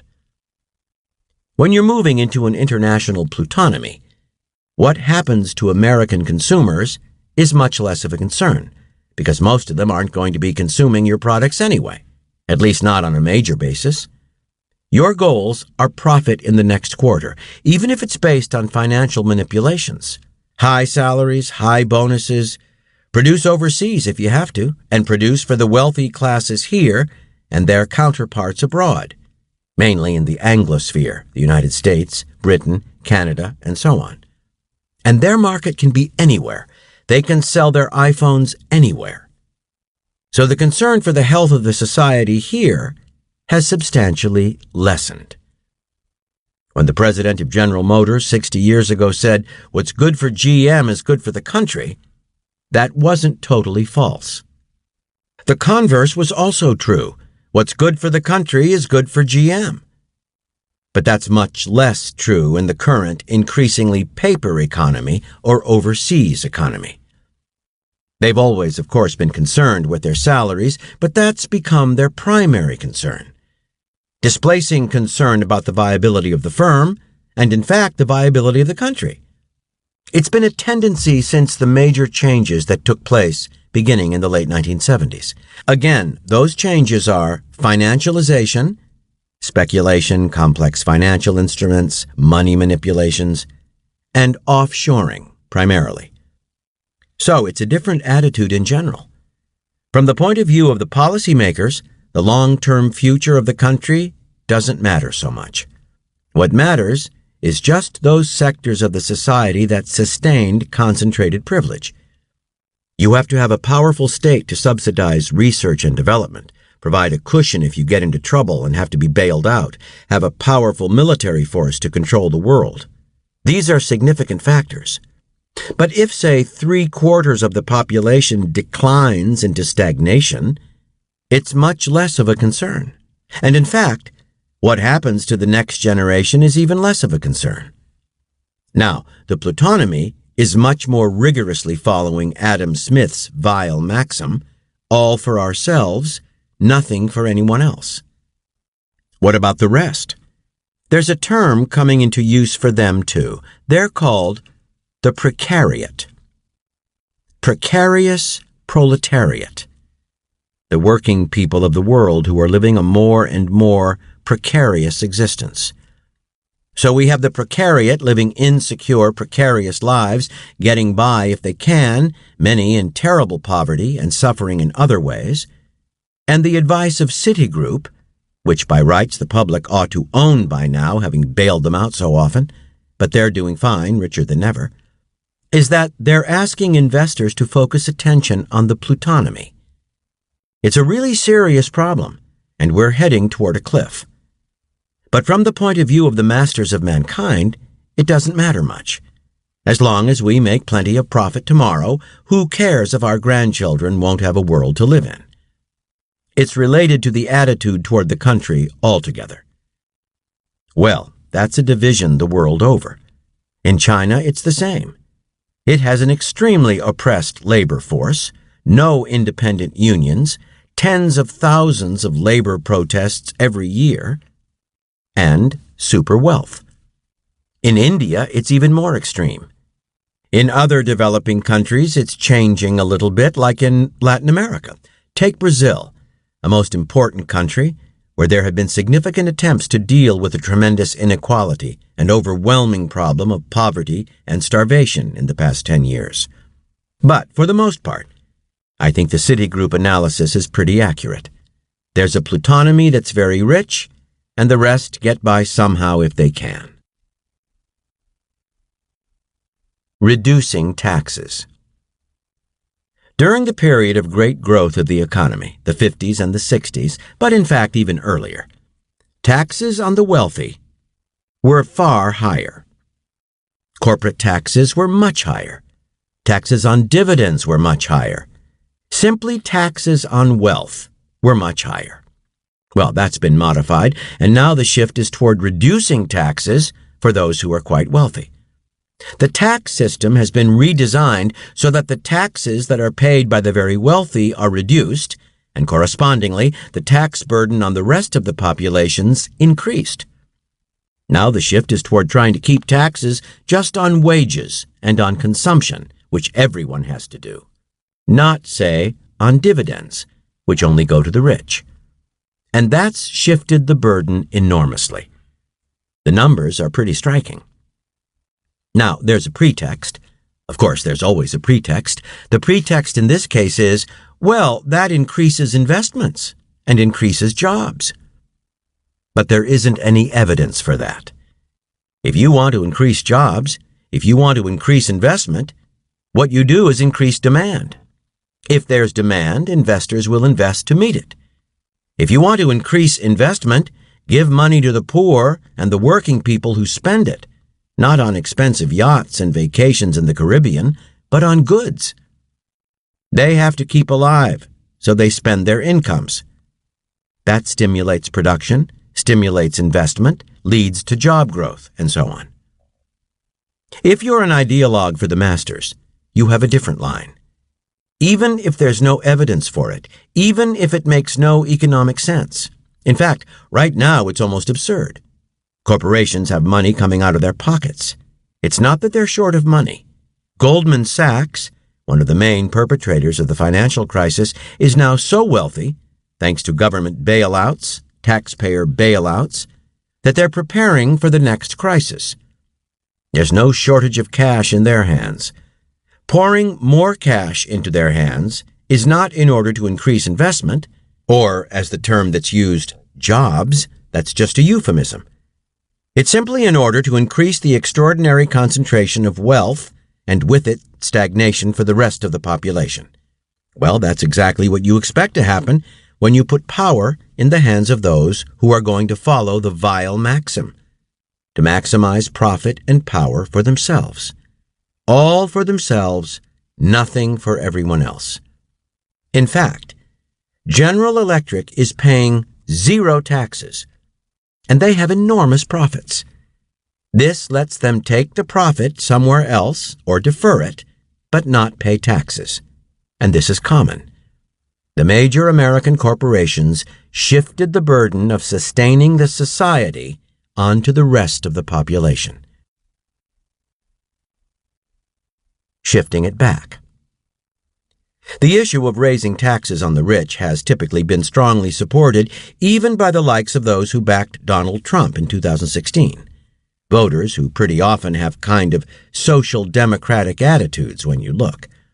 You know, down with the government, but more spending on education and health and aid for women with dependent children. Not welfare, that was demonized. If you remember Ronald Reagan's tales, welfare means some black man stealing your money at the state office. Nobody wants that. But you want what welfare does. People are in favor of that. Take the 2016 Bernie Sanders campaign.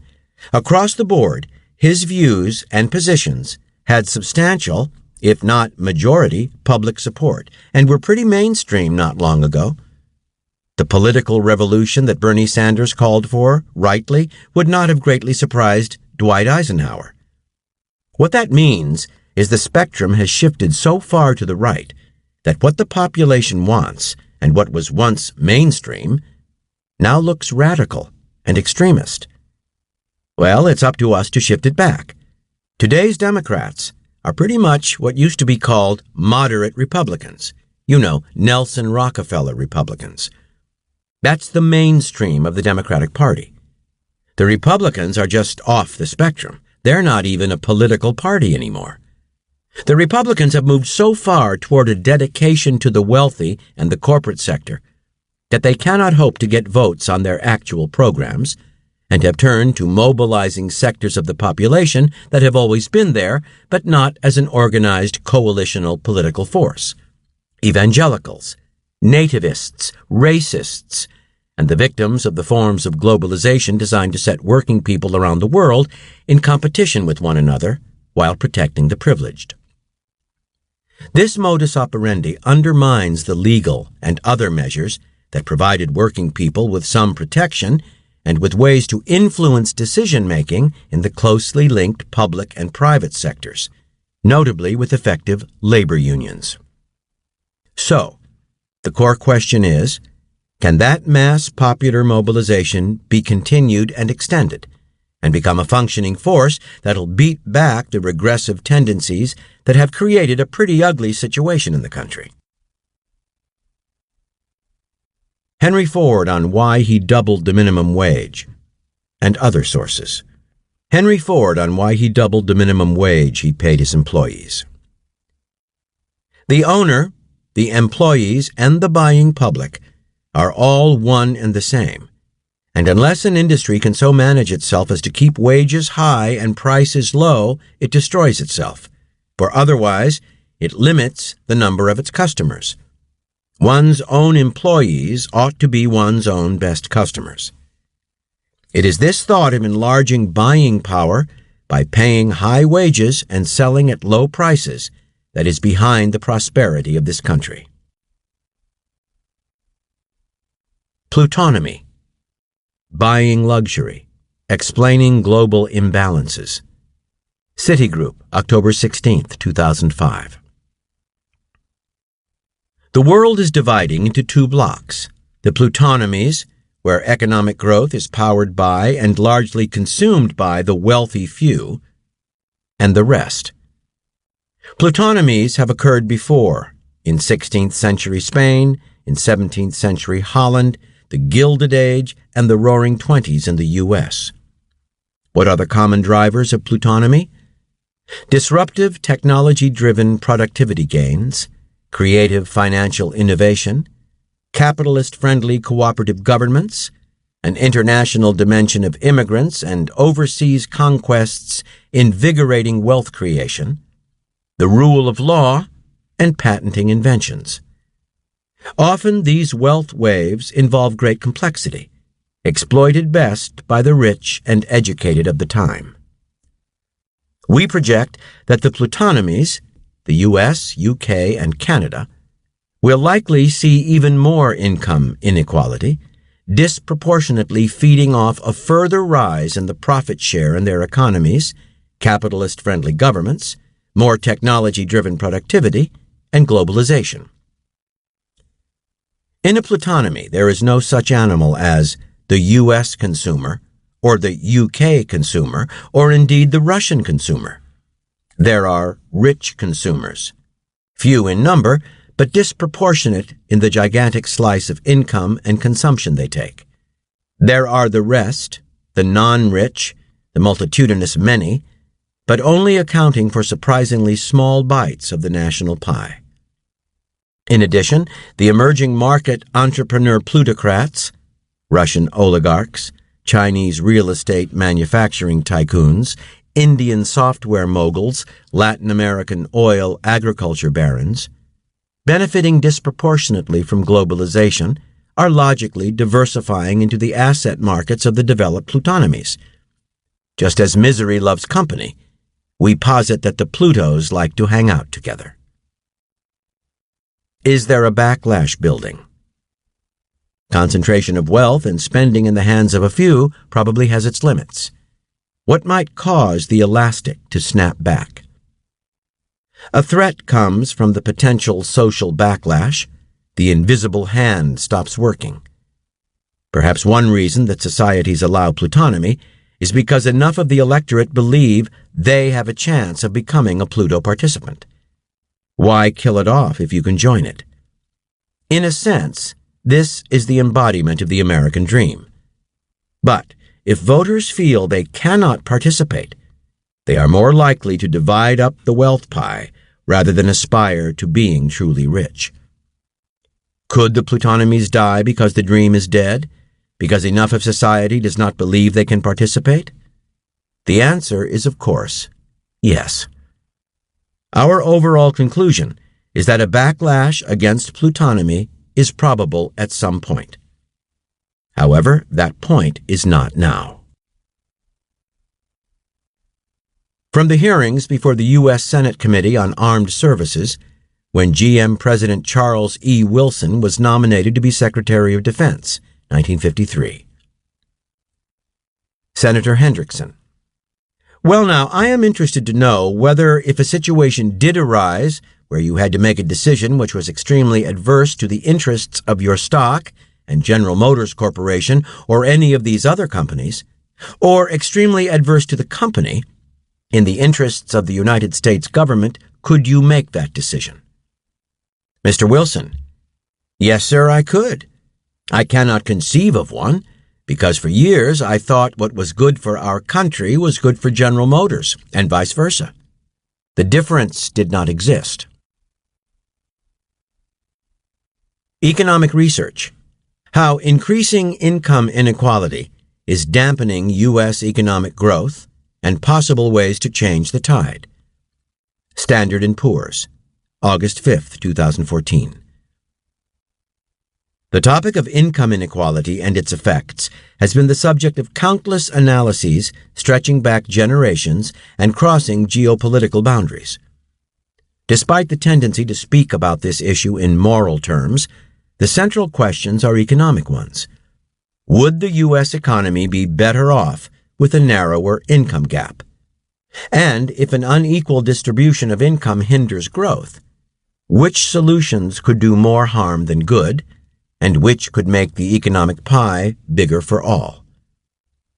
Given the decades, indeed centuries, of debate on this subject, it comes as no surprise that the answers are complex. A degree of inequality is to be expected in any market economy. It can keep the economy functioning effectively, incentivizing investment and expansion. But too much inequality can undermine growth. Higher levels of income inequality increase political pressures, discouraging trade, investment, and hiring. Keynes first showed that income inequality can lead affluent households, Americans included, to increase savings and decrease consumption, while those with less means increase consumer borrowing to sustain consumption until those options run out. When these imbalances can no longer be sustained, we see a boom-bust cycle, such as the one that culminated in the Great Recession. Aside from the extreme economic swings, such income imbalances tend to dampen social mobility and produce a less educated workforce that can't compete in a changing global economy. This diminishes future income prospects and potential long-term growth, becoming entrenched as political repercussions extend the problems. Our review of the data, as well as a wealth of research on this matter, leads us to conclude that the current level of income inequality in the U.S. is dampening GDP growth. At a time when the world's biggest economy is struggling to recover from the Great Recession, and the government is in need of funds to support an aging population.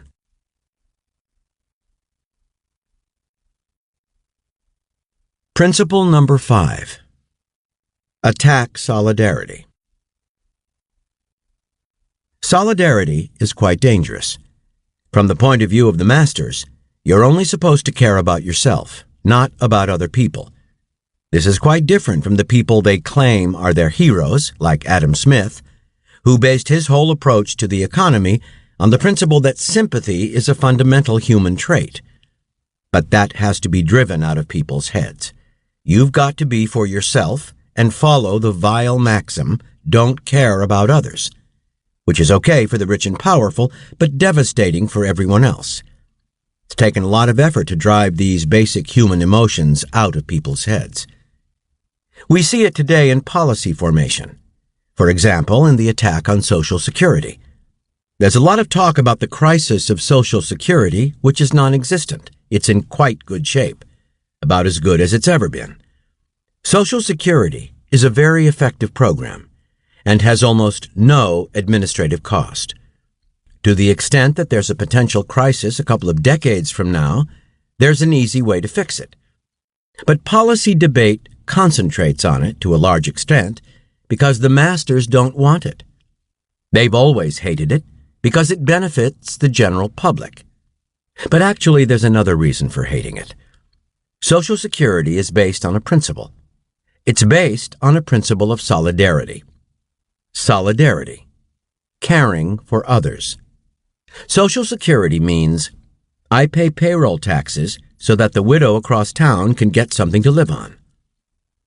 For much of the population, that's what they survive on. It's of no use to the very rich, so therefore, there's a concerted attempt to destroy it. One of the ways is by defunding it. You want to destroy some system? First, defund it. Then it won't work. People will be angry, and they'll want something else. It's a standard technique for privatizing some system. The attack on public education. We see it in the attack on public schools. Public schools are based on the principle of solidarity. I no longer have children in school. They're grown up. But the principle of solidarity says, I happily pay taxes so that the kid across the street can go to school.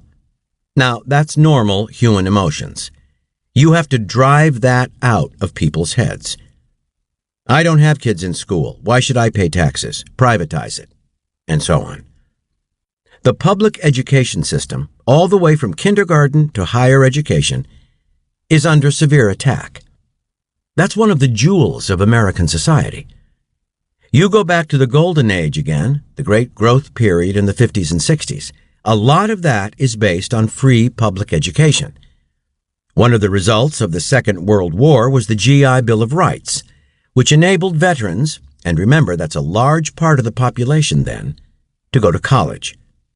They wouldn't have been able to otherwise. They essentially got free education. I went to college in 1945. I wasn't a veteran, I was too young, but it was virtually free. It was an Ivy League school, the University of Pennsylvania, but the tuition was $100, and you could easily get a scholarship. I should mention that if you looked at the faces of the people who were coming out of the colleges during the period, they were all white. The GI Bill and many other social programs were actually designed on racist principles that are deeply embedded in our history and have by no means been overcome. Nevertheless, with that aside, from the 19th century, the U.S. was way in the lead in developing extensive mass public education at every level. By now, however, in more than half the states, most of the funding for the state colleges comes from tuition, not from the state. That's a radical change, and that's a terrible burden on students. It means that students, if they don't come from very wealthy families, they're going to leave college with big debts. And if you have a big debt, you're trapped. I mean, maybe you want to become a public interest lawyer, but you're going to have to go into a corporate law firm to pay off those debts. And by the time you're part of the culture, you're not going to get out of it again. That's true across the board. In the 1950s, it was a much poorer society than it is today, but nevertheless, it could easily handle essentially free mass higher education. Today, a much richer society claims it doesn't have the resources for it.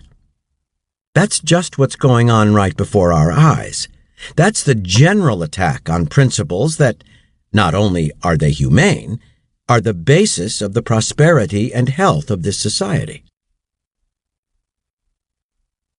Privatization. And that's constant. Take, say, some of the proposals for Medicare, basically destroying Medicare and privatizing it.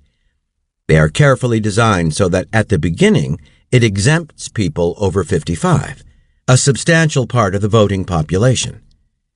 If you want to get it through the legislatures, you better get the voters. So there's a hope that the elderly will be so vicious that they're willing to punish their children and their grandchildren so that they can get decent health care. That's what the principle is based on. And of course, as their children grow older and grandchildren come into it, they'll be subject to the sharp cuts in medical aid that come from the design of these programs. It's designed on the sunset principle so that the main sector of votes will be willing to go along with it. And when the legislation's passed, then the rest, including their children and grandchildren, they'll be the ones stuck with the trillions of dollars in costs to get medical care. We have the only healthcare system in the advanced world that is based overwhelmingly on virtually unregulated private healthcare, and that is extremely inefficient and very costly. All sorts of administrative costs, bureaucracy, surveillance, simple billing, things that just don't exist in rational healthcare systems. And I'm not talking about anything utopian. Almost every other industrial society has them. And in fact, they are far more efficient, both in outcomes and costs, than the one we have in the United States. That's a scandal. But also, quite apart from the millions of people who have no insurance at all, and are even more insecure. I should say it's not just the insurance companies and financial institutions that are driving this, but also the pharmaceutical corporations. The United States, I think, is the only country in the world in which the government, by law, is not permitted to negotiate drug prices. So the Pentagon can negotiate prices for pencils, but the government can negotiate drug prices for Medicare and Medicaid. Actually, there's one exception to that, the Veterans Administration. They're allowed to negotiate drug prices so that they're far lower. They're at world standards. But legislation has been introduced to prevent people from benefiting from the lowest prices elsewhere. Of course, radically in violation of free trade. The rhetoric is free trade, but certainly not the policies. In fact, the Veterans Administration is far more efficient, the drug costs are much lower, the general costs are much lower, and outcomes are better. The Medicare system itself in the United States is quite efficient as well. Administrative costs for Medicare are far below those of private insurance. And remember, these are both government health programs. Medicare costs are skyrocketing now only because they have to work through the privatized, unregulated insurance system. It's known how to deal with these questions. In fact, we have models all around us. But you can't touch them because they're too powerful in the economy. It's kind of interesting to see what happens in the rare case when it is brought up. In the New York Times, occasionally it's been called politically impossible or lacking political support, when actually a majority of the population has wanted it for a long time. When Obama instituted the Affordable Care Act, as you may recall, there was originally talk about a public option, which means national health care. It was supported by almost 2/3 of the population. But it was dropped. No discussion. You go back even earlier to the late Reagan years, and about 70% of the population thought that national health care ought to be a constitutionally guaranteed right. In fact, about 40% of the population thought it already was a constitutionally guaranteed right. But that's not political support. Political support means Goldman Sachs, J.P. Morgan Chase, and so on. That's political support. In fact, if we had a healthcare system like other countries, we would have no deficit. We'd probably have a surplus. Eliminating government. It's very striking to see the debate in the United States, also in Europe, incidentally, about the current economic problems. The major human problem, overwhelmingly, isn't the deficit, it's joblessness. Joblessness has a devastating effect on a society. I mean, there are terrible consequences for the people and their families. But it also has a terrible economic effect. It's pretty obvious why. When people aren't working, there are resources that could develop the economy that are not being used. They're being wasted. It sounds like an inhuman way to talk about it. The human cost is the worst part. But from a straight economic point of view, it's as if you somehow decided to leave factories idle. Take a trip to Europe, Japan, or even China, and then come back to the United States. One of the things that immediately strikes you is the country's falling apart. You often feel that you're returning to a third world country. Infrastructure has collapsed, healthcare is a total wreck, the educational system is being torn to shreds, nothing works, and with incredible resources. To get people to sit passively and look at that reality takes very effective propaganda. That's essentially what's happening. You have a big workforce that's eager to work, highly skilled, with lots of things that have to be done. The country needs all sorts of things. Financial institutions don't like the idea of a deficit, and they also don't want that much of a government. This has been taken to the extreme by people like Grover Norquist, who's very influential. He has this pledge that all Republicans have to sign, and they do, which is that you're not allowed to increase taxes, that you must reduce the government. As he puts it, he wants to basically eliminate the government. Well, from the point of view of the masters, that's kind of understandable. The government does, to the extent that democracy functions, carry out actions in the interests of and determined by the population. That's what democracy means. And they, of course, would prefer to have total control without interference of the public. So, they're happy to see the government diminished, with two caveats that have to be added. They want to make sure that there's a powerful state there that can mobilize taxpayers to bail them out and to enrich them further. And secondly, they want a major military force to make sure that the world is under control. That's what they want the state to be restricted to. Nothing like making sure elderly people get medical care, or a disabled widow gets enough to live on, that's not their business. It's not in accord with the vile maxim, so they're concentrating on the deficit. For the public, joblessness is of far greater importance. But, with few exceptions, like Paul Krugman, the public discussion remains focused on the deficit. Overwhelmingly, the discussion is shaped by the masters. Look at the deficit, forget everything else. But even when looking at the deficit, it's very striking that they omit anything about the causes of the deficit. The causes of the deficit are pretty clear. One is the extraordinary military spending that's about the same as that of the rest of the world combined. Not for security, incidentally. That's another story. It doesn't provide security except for the masters that control the world and their interests. And that's almost untouchable. A return to solidarity. How do we make higher education more affordable? Very easy, by doing it. Take a look at the world, at ourselves, and we see very simple answers to this. Finland comes out close to the top on virtually any measure of educational achievement. How much do you pay to go to college? Nothing. It's free. Take Germany, another rich country with a pretty successful educational system. How much do you pay? Essentially nothing. Take a poor country right near us. Mexico happens to have a pretty good higher educational system. I've been impressed with what I've seen. Salaries are very low because it's a very poor country, but how much do you pay? Nothing. There is no economic reason why education can't be available to everyone for free.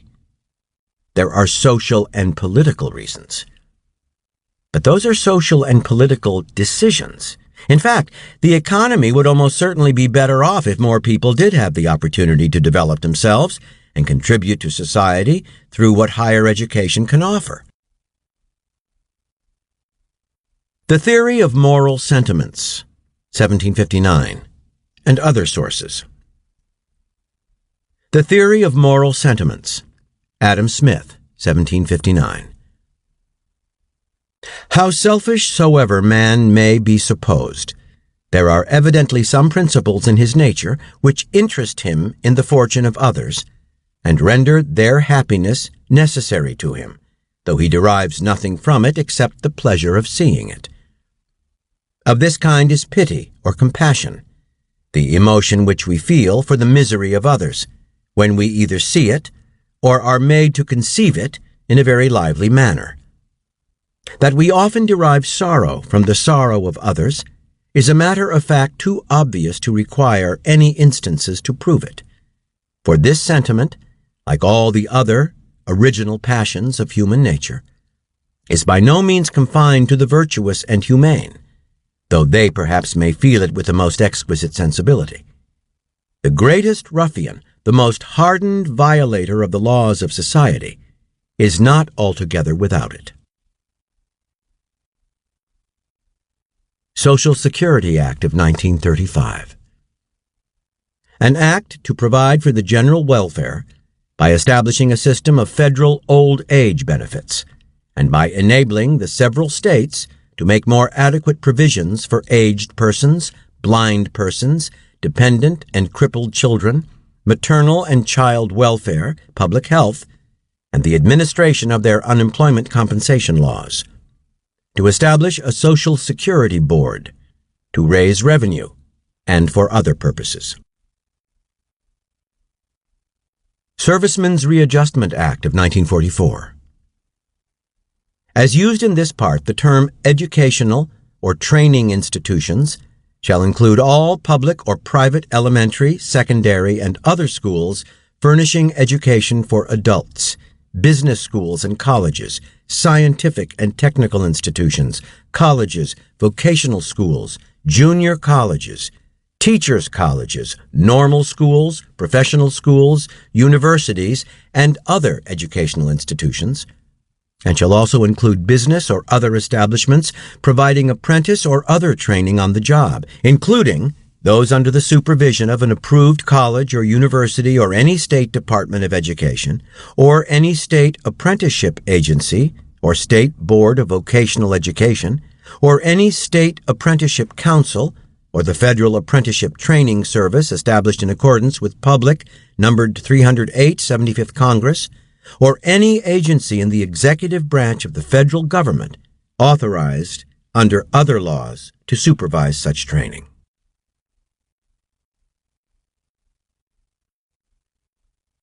Principle number 6. Run the regulators. If you look over the history of regulation, railroad regulation, financial regulation, and so on, you find that quite commonly it's either initiated by the economic concentrations that are being regulated, or it's supported by them. And the reason is because they know that sooner or later they can take over the regulators and essentially run what they do. They can offer what amounts to bribes, offer them jobs, or whatever it may be. It's an advantage to the regulators to accommodate themselves to the will of the powerful. It happens naturally in many ways and ends up with what's called regulatory capture. The business being regulated is in fact running the regulators. The banks and bank lobbyists are actually writing the laws of financial regulation. It gets to that extreme. That's been happening through history, and again, it's a pretty natural tendency when you just look at the distribution of power. Glass-Steagall. During the Depression, one of the regulations instituted was to separate commercial banks, which are where deposits are federally guaranteed, from investment banks, which just take risks and there are no federal guarantees. They were separated in what was called the Glass-Steagall Act.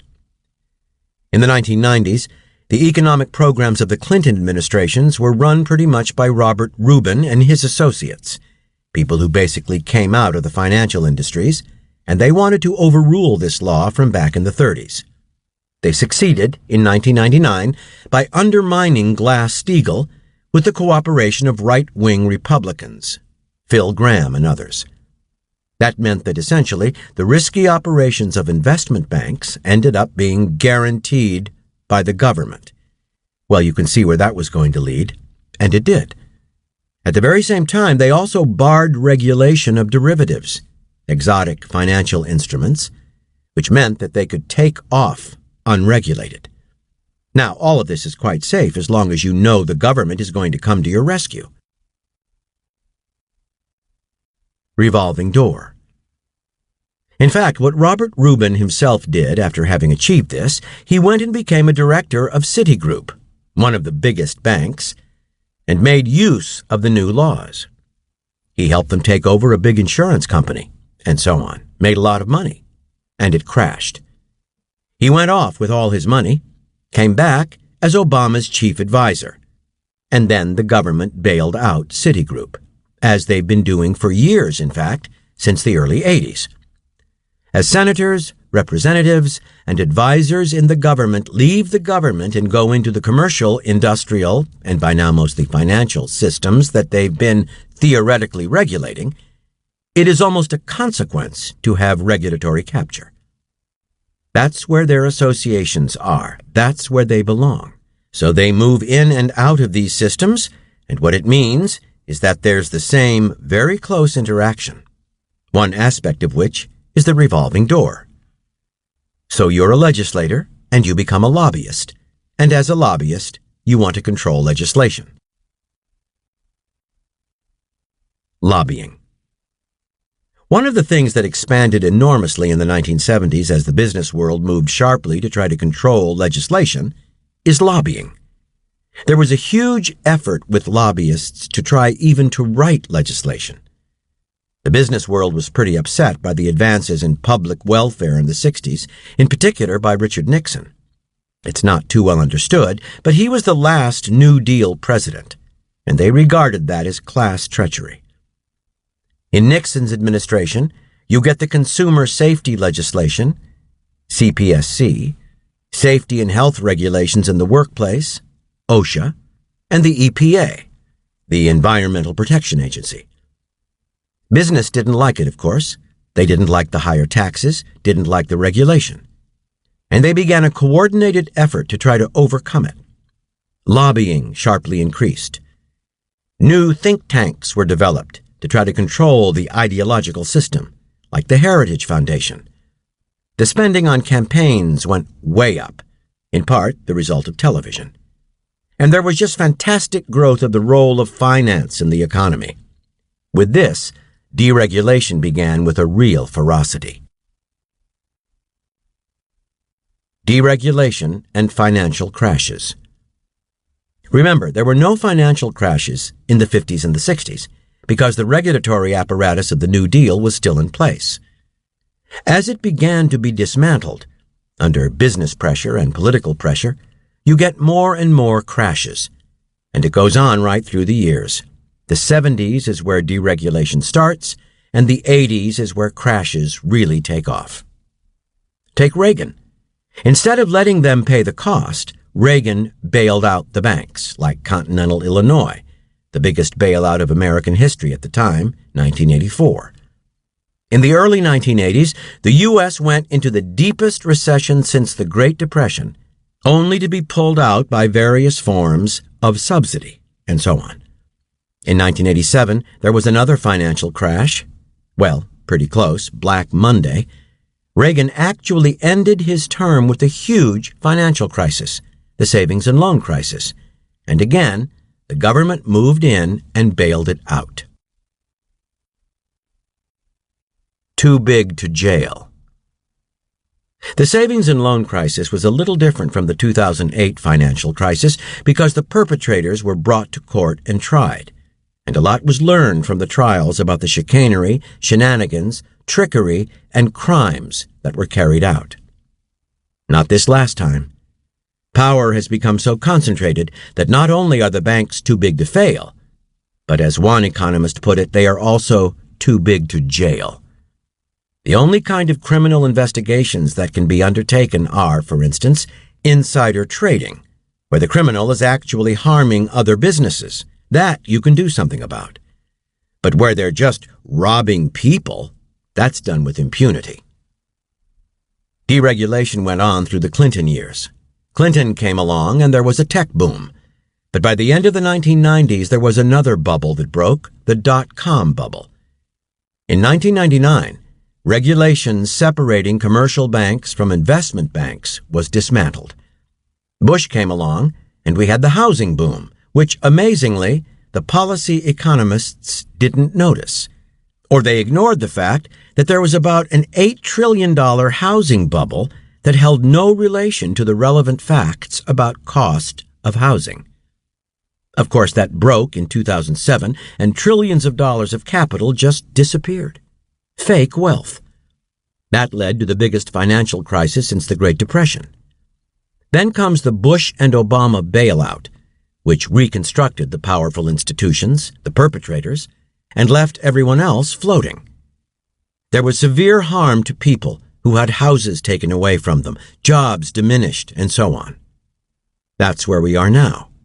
It was done with impunity, and they're building up to the next one. The nanny state. Each time, the taxpayer is called on to bail out those who created the crisis, increasingly the major financial institutions. In a capitalist economy, you wouldn't do that. In a capitalist system, that would wipe out the investors who made risky investments. But the rich and powerful, they don't want a capitalist system. They want to be able to run the nanny state as soon as they're in trouble and get bailed out by the taxpayer.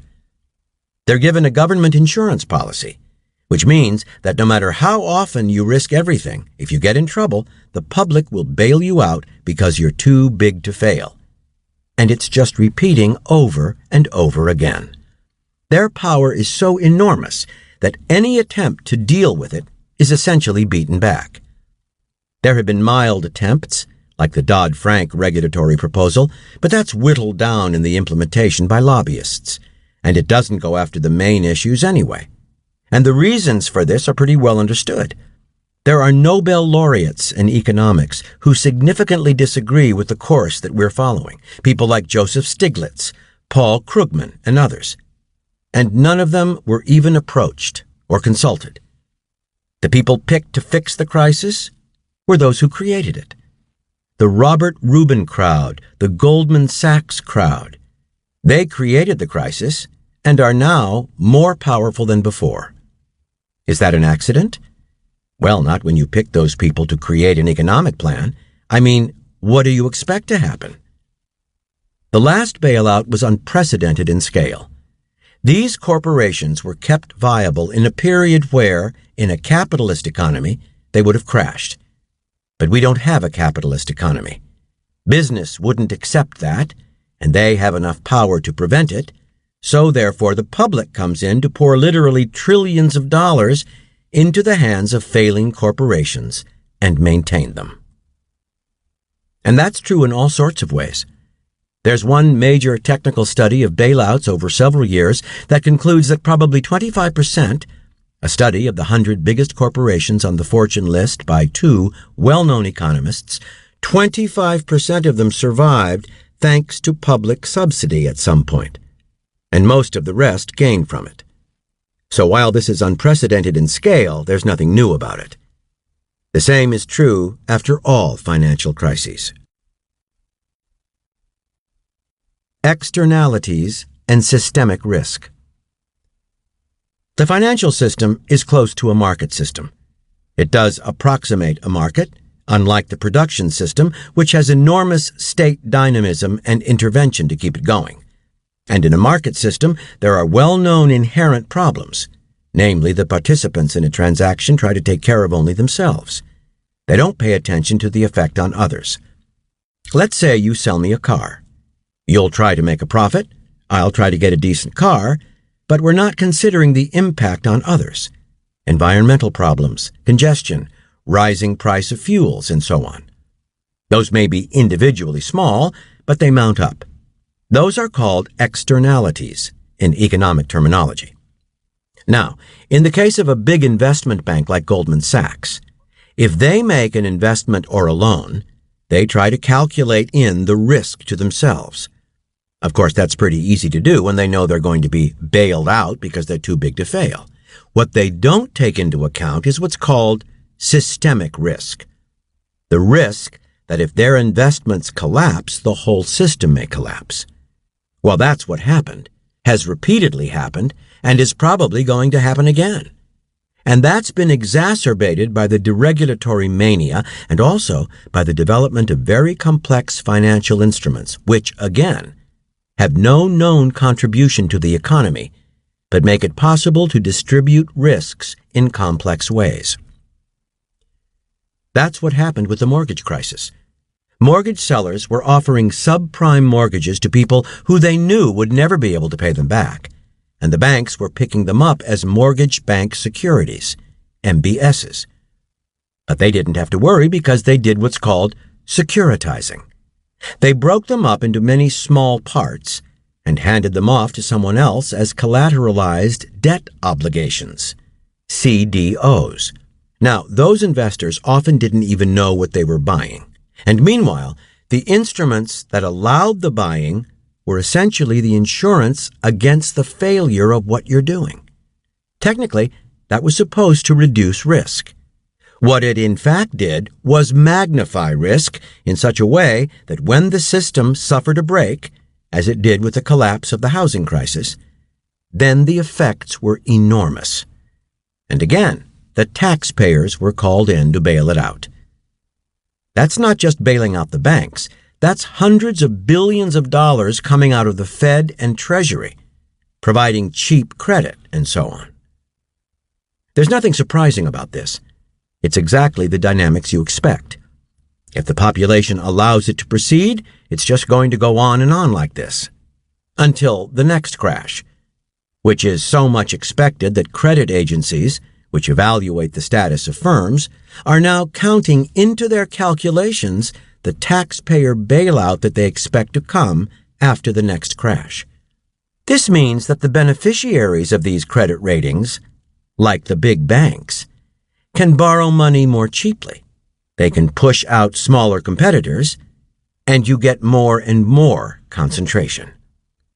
Everywhere you look, policies are designed this way, which should come as absolutely no surprise to anyone. That's what happens when you put power into the hands of a narrow sector of wealth, which is dedicated to increasing power for itself, just as you'd expect. Let the market prevail. The simplest definition of neoliberalism is, let the market run everything. Get the government out of policy formation except to support market activities. Nobody really means that. Those are measures applied to the poor and the weak, but not to yourself.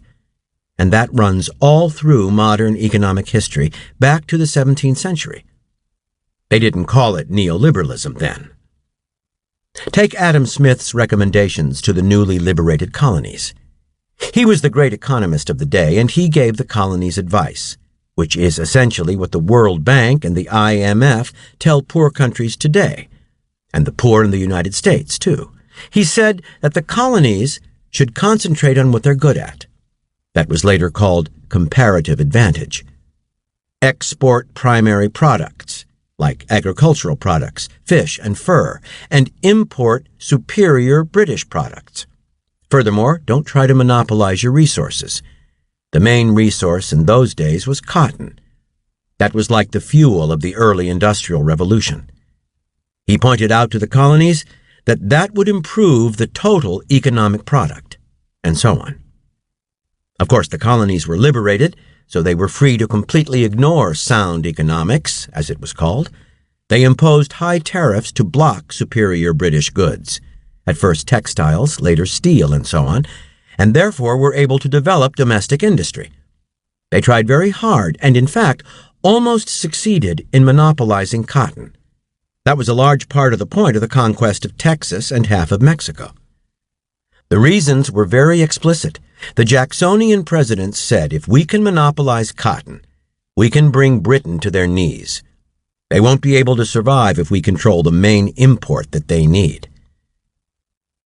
So, without going further into the details, the colonies did exactly the opposite of the neoliberal prescriptions, which, incidentally, Britain had also done as it developed.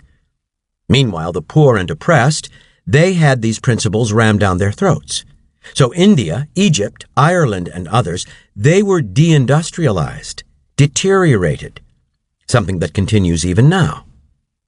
And that's happening right in front of our eyes. Take inside the United States. For the large majority of the population, the principle is you've got to let the market prevail. Cut back entitlements. Cut back or destroy Social Security. Cut back or reduce the limited health care. Just let the market run everything. But not for the rich. For the rich, the state is a powerful state, which is ready to move in as soon as you get into trouble and bail you out. Take Reagan. He's the icon of neoliberalism, free markets, and so on. He was the most protectionist president in post-war American history. He doubled protectionist barriers to try to protect incompetent U.S. management from superior Japanese production. Again, he bailed out banks instead of letting them pay the costs.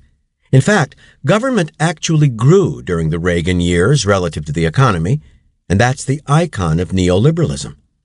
I should add that his Star Wars program, SDI, was advertised openly to the business world as a government stimulus, a kind of cash cow that they could milk.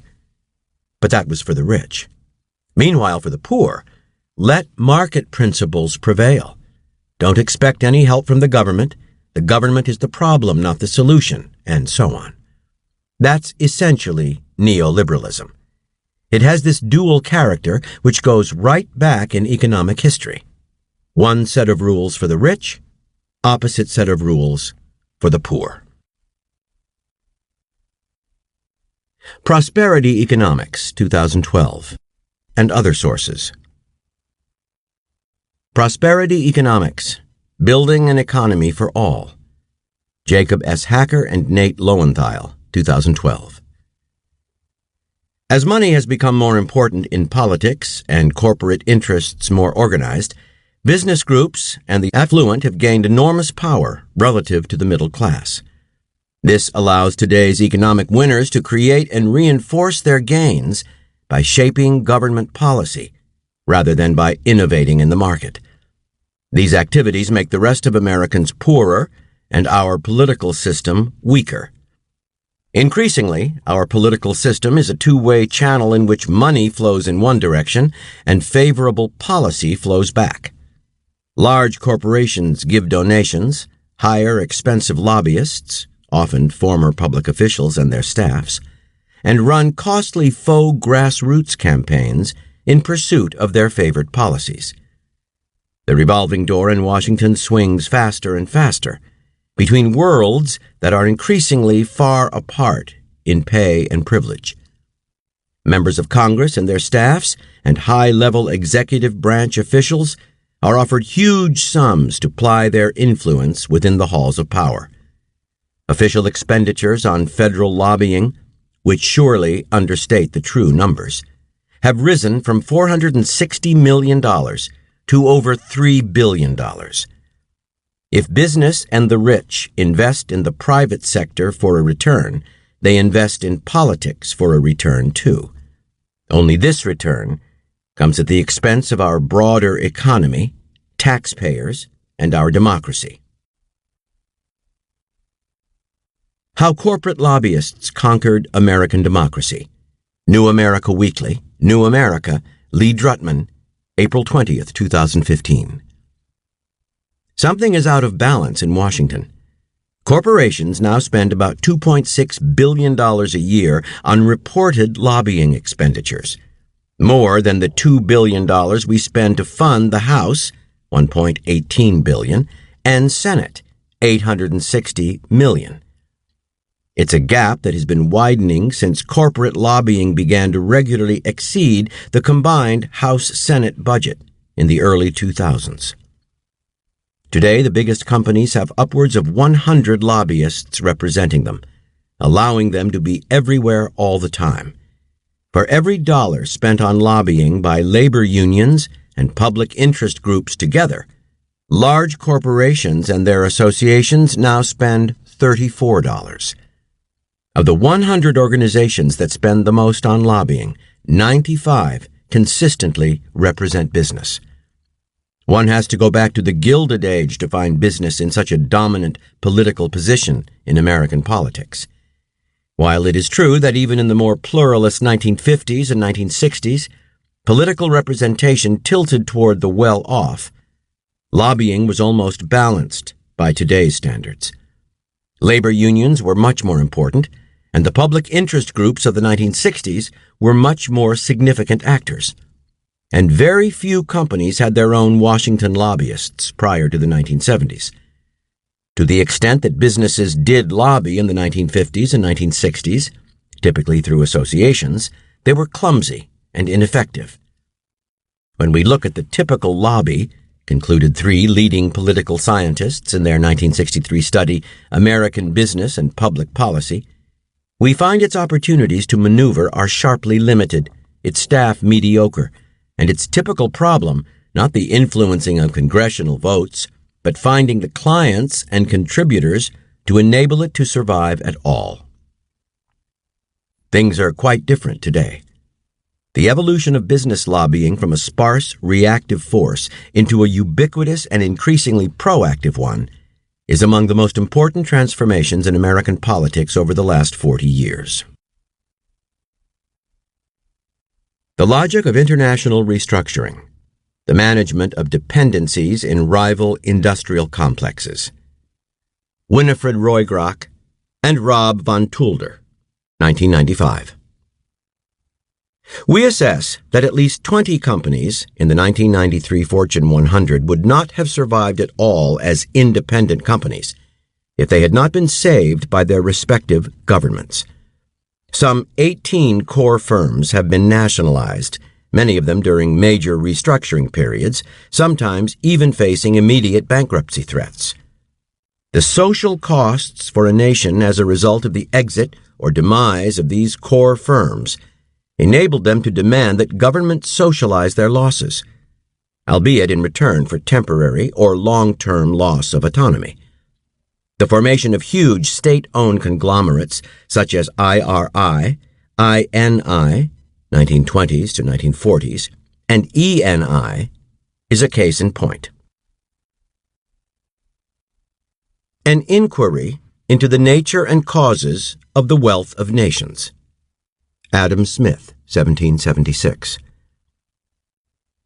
Were the Americans, either by combination or by any other sort of violence, to stop the importation of European manufactures, and by thus giving a monopoly to such of their own countrymen as could manufacture the like goods, divert any considerable part of their capital into this employment, they would retard, instead of accelerating, the further increase in the value of their annual produce, and would obstruct it instead of promoting the progress of their country towards real wealth and greatness. This would be still more the case were they to attempt in the same manner to monopolize to themselves their whole exportation trade. President John Tyler, in a letter to his son Colonel Tyler, April 17, 1850. I have replied in a brief letter putting him right on the subject of Texas annexation. My view of that subject was not narrow, local, or bigoted. It embraced the whole country and all its interests. The monopoly of the cotton plant was the great and important concern. That monopoly, now secured, places all other nations at our feet. An embargo of a single year would produce in Europe a greater amount of suffering than a 50 years' war. I doubt whether Great Britain could avoid convulsions.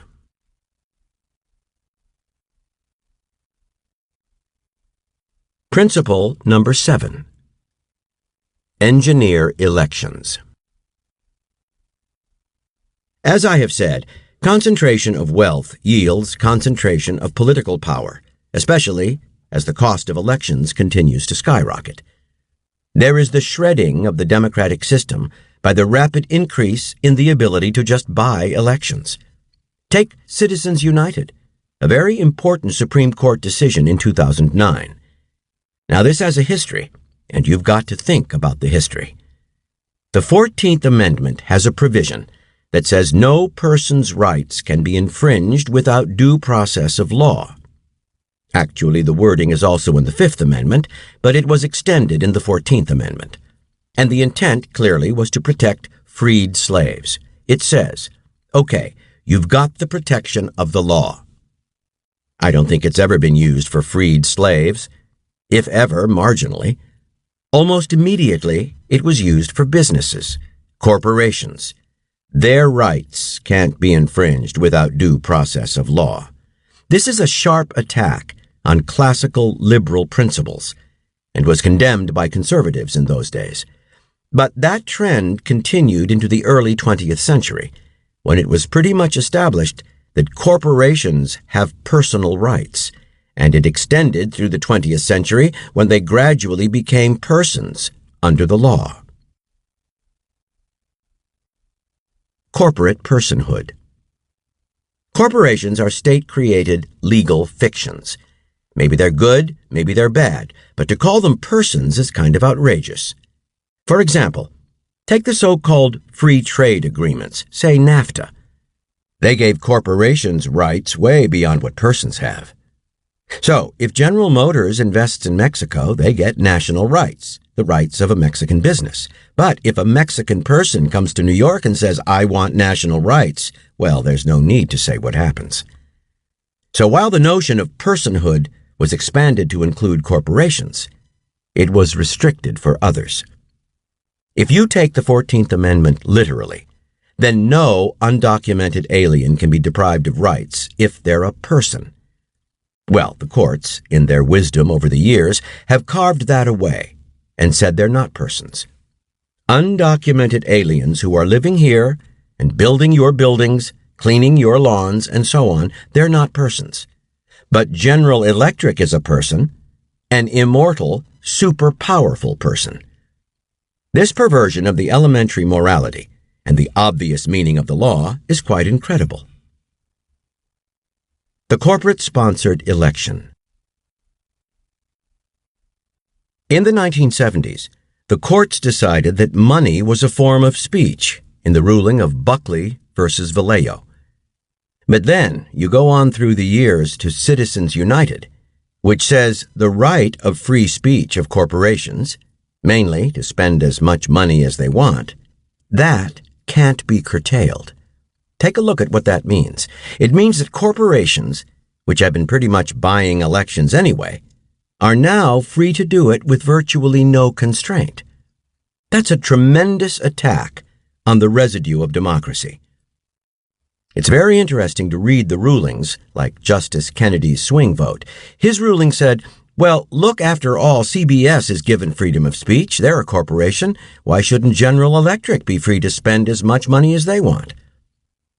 It's true that CBS is given freedom of speech, but they're supposed to be performing a public service. That's why.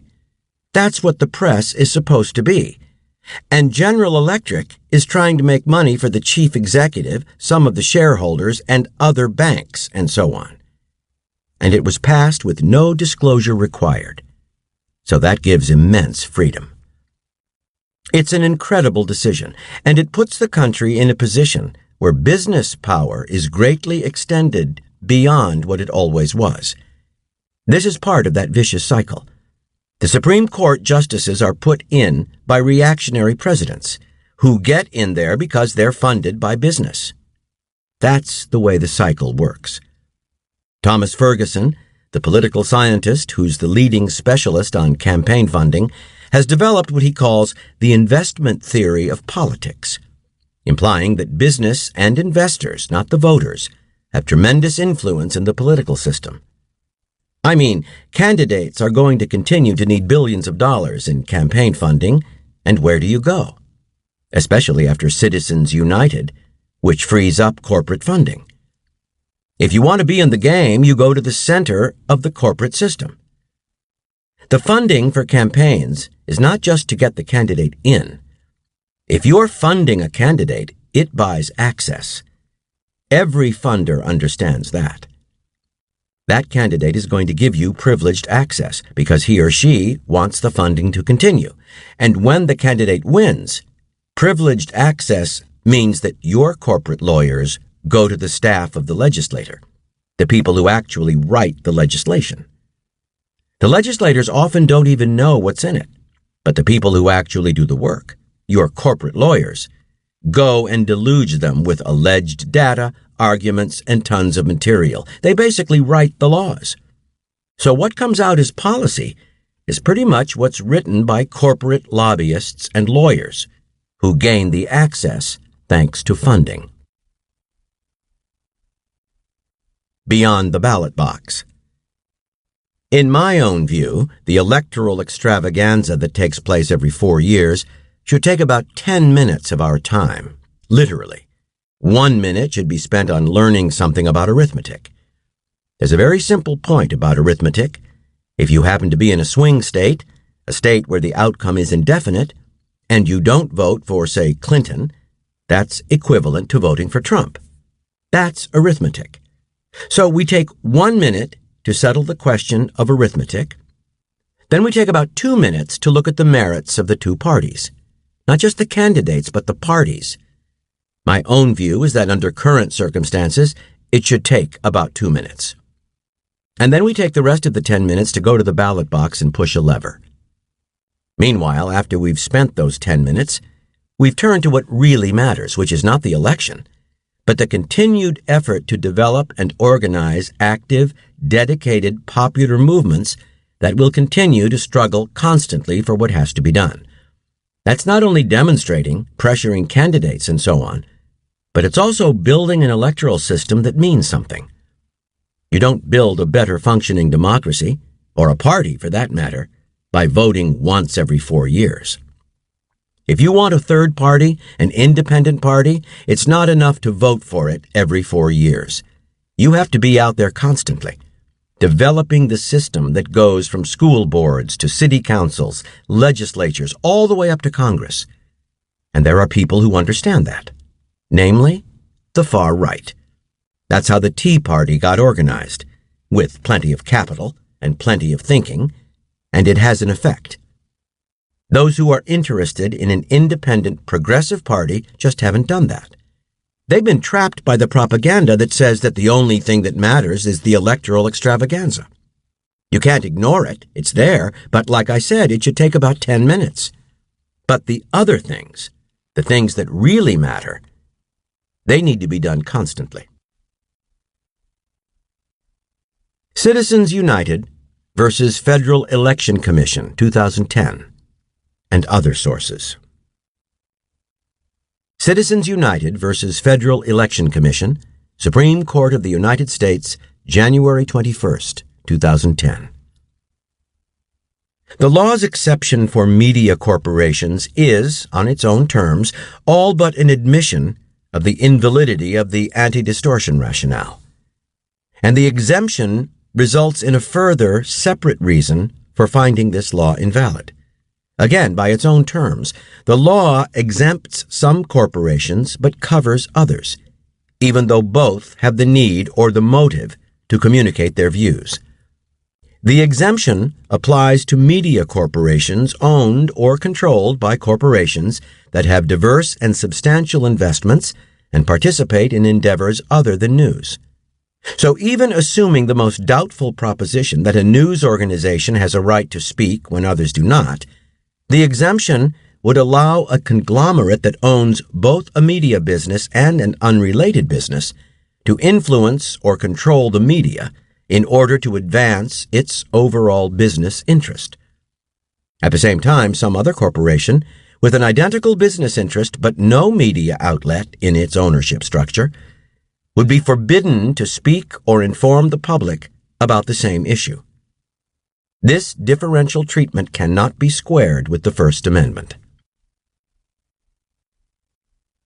Buckley versus Vallejo, Supreme Court of the United States, January 30th, 1976.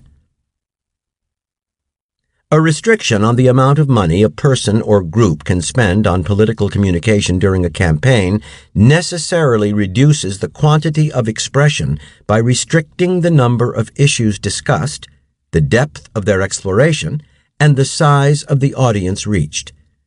This is because virtually every means of communicating ideas in today's mass society requires the expenditure of money. The distribution of the humblest handbill or leaflet entails printing, paper, and circulation costs. Speeches and rallies generally necessitate hiring a hall and publicizing the event. The electorate's increasing dependence on television, radio, and other mass media for news and information has made these expensive modes of communication indispensable instruments of effective political speech. Revealed: why the pundits are wrong about big money and the 2012 elections. Alternate: Thomas Ferguson, Paul Jorgensen, and Jia Chen. December 20th, 2012. For now, we remind readers that the dynamics of campaigns funded mostly by major investors are quite different than the campaigns imagined by traditional democratic theory. Big money's most significant impact on politics is certainly not to deliver elections to the highest bidders. Instead, it is to cement parties, candidates, and campaigns into the narrow range of issues that are acceptable to big donors. The basis of the golden rule in politics derives from the simple fact that running for major office in the U.S. is fabulously expensive. In the absence of large-scale social movements, only political positions that can be financed can be presented to voters. On issues on which all major investors agree, think of the now famous 1%, no party competition at all takes place, even if everyone knows that heavy majorities of voters want something else.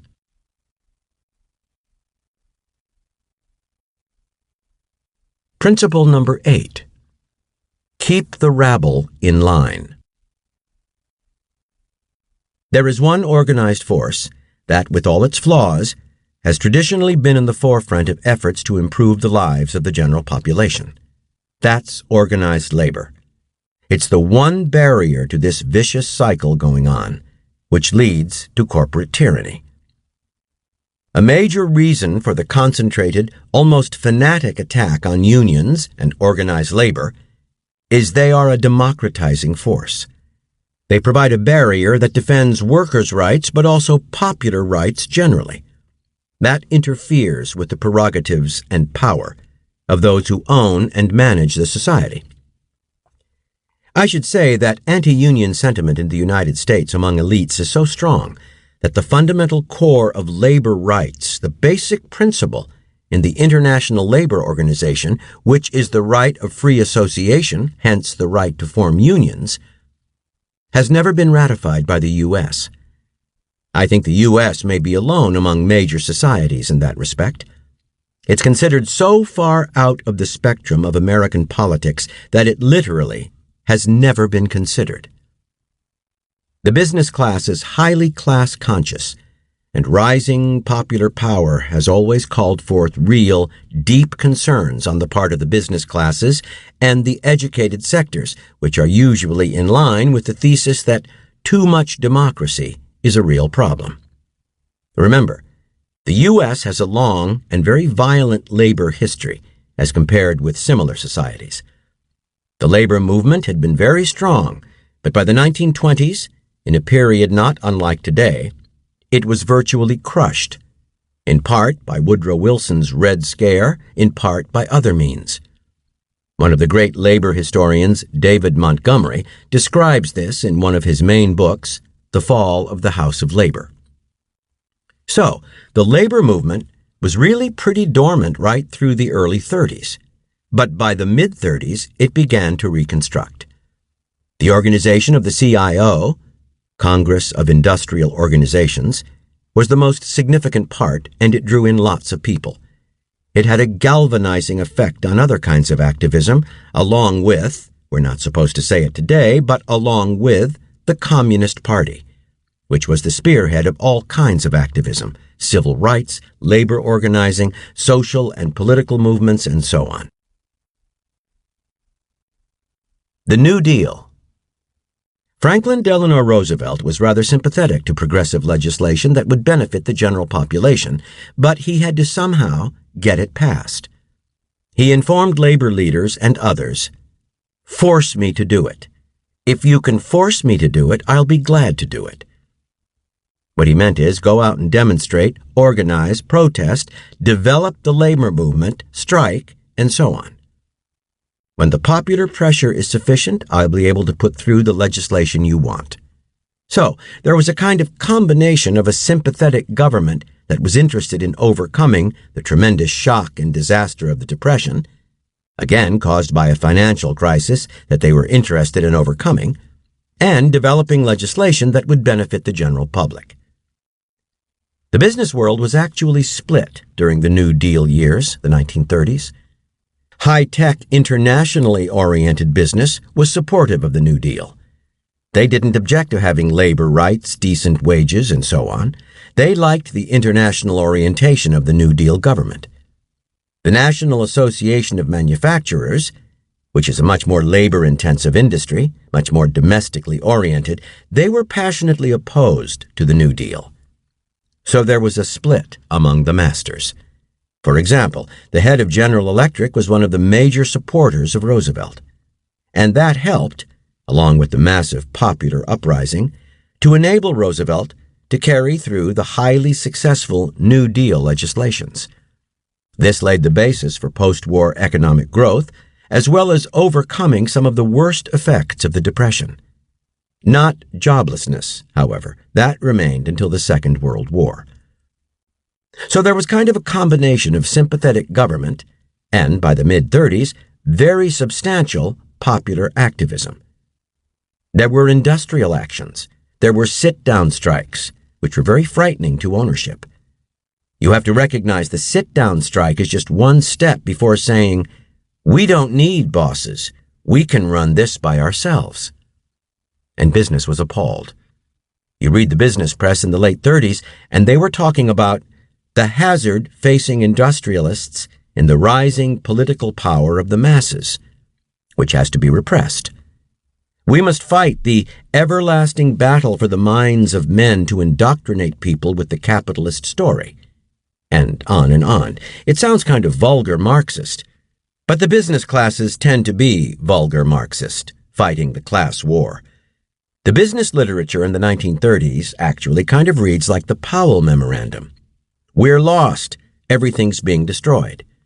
In fact, the business world began to develop what were called at that time scientific methods of strike breaking.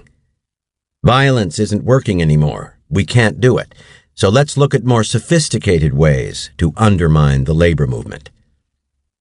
The Depression itself wasn't really ended until the Second World War, when there was a huge government stimulus that led to a vast increase in industrial production. It practically quadrupled and sent people back to work. It set the stage for the unprecedented post-war growth and development, with quite substantial government inputs. Computers, the internet, things that a lot of people take for granted now, you look back, and they developed substantially through what amounts to the state sector of the economy. Most of the high-tech economy developed that way. The business offensive. So things were on hold during the Second World War, but immediately afterward, the business offensive began in force. The Taft-Hartley Act and McCarthyism, for instance, were followed by massive corporate propaganda offensives. Offensives to attack unions, to take over and control the educational system, sports leagues, infiltrate churches, everything. It was just massive. There's a lot of good scholarship on this. Going along with this was getting people to have a more ambivalent attitude toward government. On the one hand, people must be induced to hate and fear government, the potential instrument of popular will, while private corporations are left unaccountable, yielding a form of tyranny. The more they have power and the less government has power, the better from the viewpoint of the rich and powerful.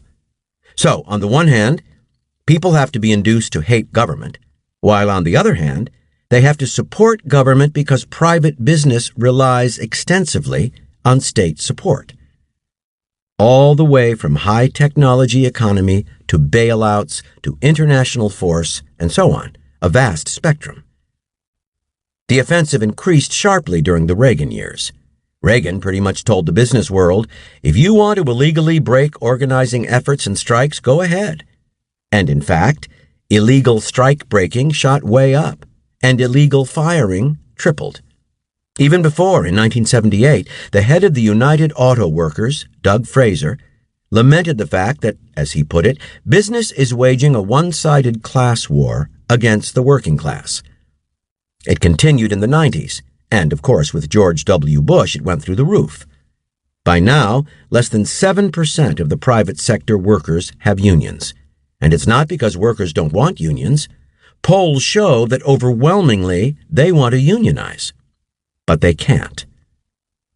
A few years ago, we saw a dramatic illustration of public support for unions in Madison, Wisconsin, and several other states in 2011, where efforts to really kill off the last remnants of the labor movement by Governor Walker, his super-rich backers, the Koch brothers, and the Republican legislature led to massive public protests.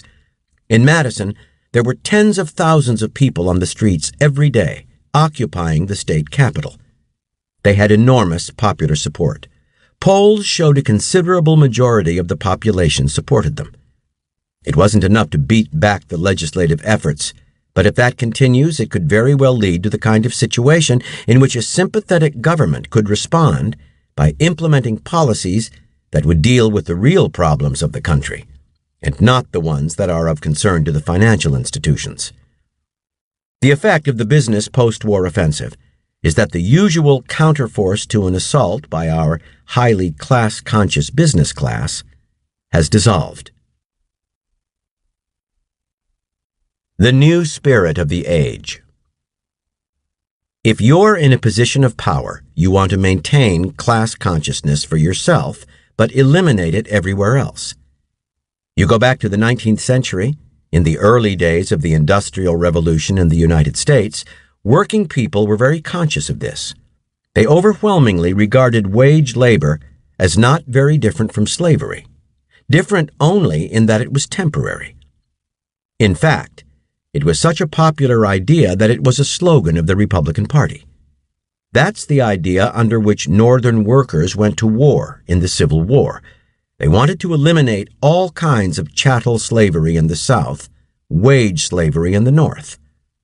Working people ought to take over the factories, was the slogan of the big mass labor organizations that were developing.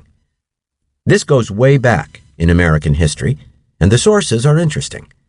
150 years ago, in the early days of the Industrial Revolution, there was a very free press.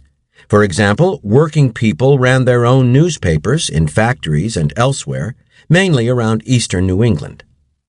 Now, there are some constant themes that ran through that press.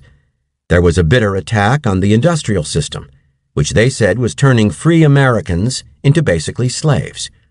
Wage labor was regarded as not very different from slavery. But the striking theme was anger at what some called, and I'm quoting now, the new spirit of the age, gain wealth, forgetting all but self. And this is the mid-19th century. That's the new spirit 150 years ago. You get wealthy, forget about everyone else. That was a very sharp class consciousness. In the interest of power and privilege, it's good to drive those ideas out of people's heads. You don't want them to know that they're an oppressed class. You get the situation we are in now where class has become a dirty word. You can't say it. You've all studied the first paragraph of Adam Smith's Wealth of Nations. About the butcher, the baker, everybody works together, and division of labor is wonderful. But not many people have gotten to, say, page 450, where he sharply condemns division of labor, because he says it turns people into creatures as stupid and ignorant as can be, because they're going to be driven to performing routine, simple tasks and not developing and exercising their intelligence and creative capacity. So therefore, he urges that in every civilized society, the government intervene to prevent this from happening. We're human beings, we're not automatons. You work at your job, but you don't stop being a human being. Being a human being means benefiting from rich cultural traditions, not just our own traditions, but many others, and becoming not just skilled, but also wise, somebody who can think creatively, think independently, explore, inquire, and contribute to society. If you don't have that, you might as well be replaced by a robot. I think that simply can't be ignored if we want to have a society that's worth living in. Another unpronounceable word, incidentally, is profits. So when you hear a politician say, "We've got to have jobs," think about it for a minute. It almost always translates into, "We have to have profits." They don't care about jobs. The same people who are saying, "We have to have jobs," are happily exporting them to Mexico and China because that increases profits, what they're really after. The whole rhetorical system has shifted around to try to prevent people from seeing what's happening. That's understandable and exactly what you'd expect people with power to do. But we should recognize it.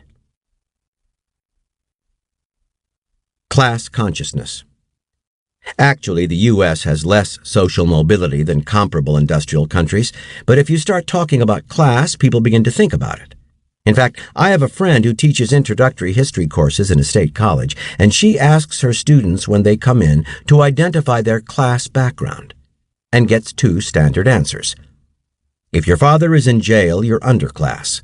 If your father is a janitor, you're middle class. Now, those are the only categories. Either you're underclass or middle class. When we're talking about working people, we mostly refer to them as middle class. As I have said before, the middle class, in that sense, that unique American sense, is under severe attack. So this is one of the few societies in which you just don't talk about class. Last time I looked, the census did not even rank people by class. In fact, the notion of class is pretty simple. Who gives the orders? Who follows them? That basically defines class. It's more nuanced and complex, but that's basically it. We're not genetically different from the people in the 1930s. What was done then can be done again. And remember that at that time, it was done after a period not unlike today, a period of very high inequality, harsh repression, destruction of the labor movement, a much poorer society than today with fewer opportunities. We can pick up the same thing and turn the current developments in that direction, but it's got to be done. It's not going to happen by itself. Ford Men Beat and Rout, 1937, and other sources. Ford men beat and rout Lewis Union organizers. 80,000 out in steel strike. 16 hurt in battle. New York Times, May 26, 1937. An outburst of violence, in which union representatives were beaten, kicked, and driven away, marked today the first attempt of the United Automobile Workers of America to organize the employees of the Ford Motor Company. Richard T. Frankenstein, directing the membership drive on behalf of the auto affiliate of the Committee for Industrial Organization, and Walter Reuther, president of the West Side Local of the Automobile Workers Union, were set upon by a group of employees at number 4 gate of the Ford Rouge plant in Dearborn. With 2 other men who had accompanied them to oversee the distribution of union handbills, they were knocked down repeatedly, kicked, and finally forced away from the gate, despite efforts of Frankenstein to fight off his assailants.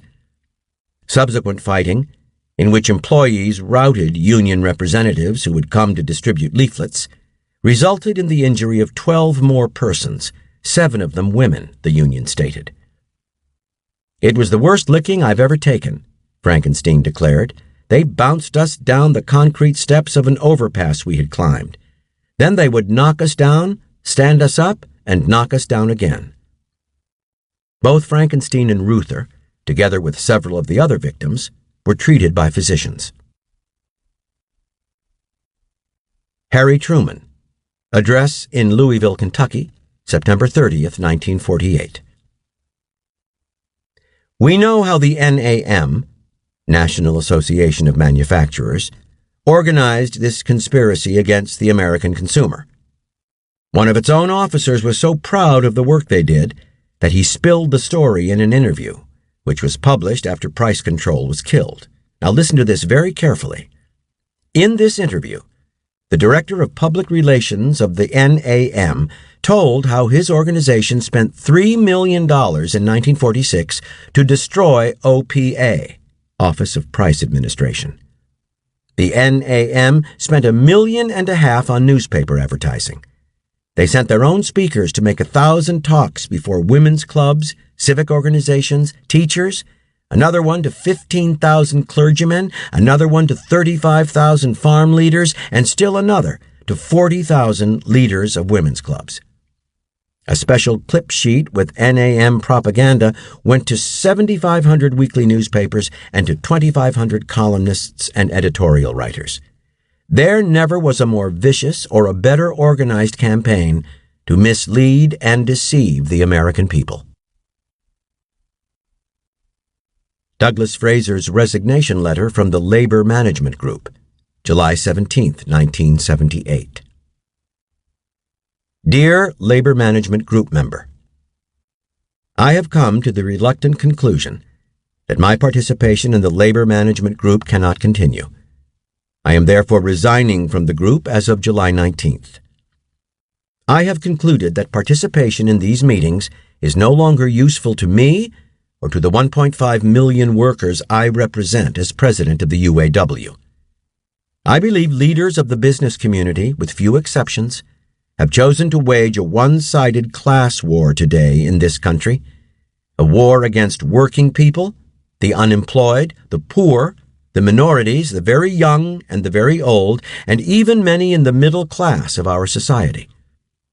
The leaders of industry, commerce, and finance in the United States have broken and discarded the fragile, unwritten compact previously existing during a past period of growth and progress.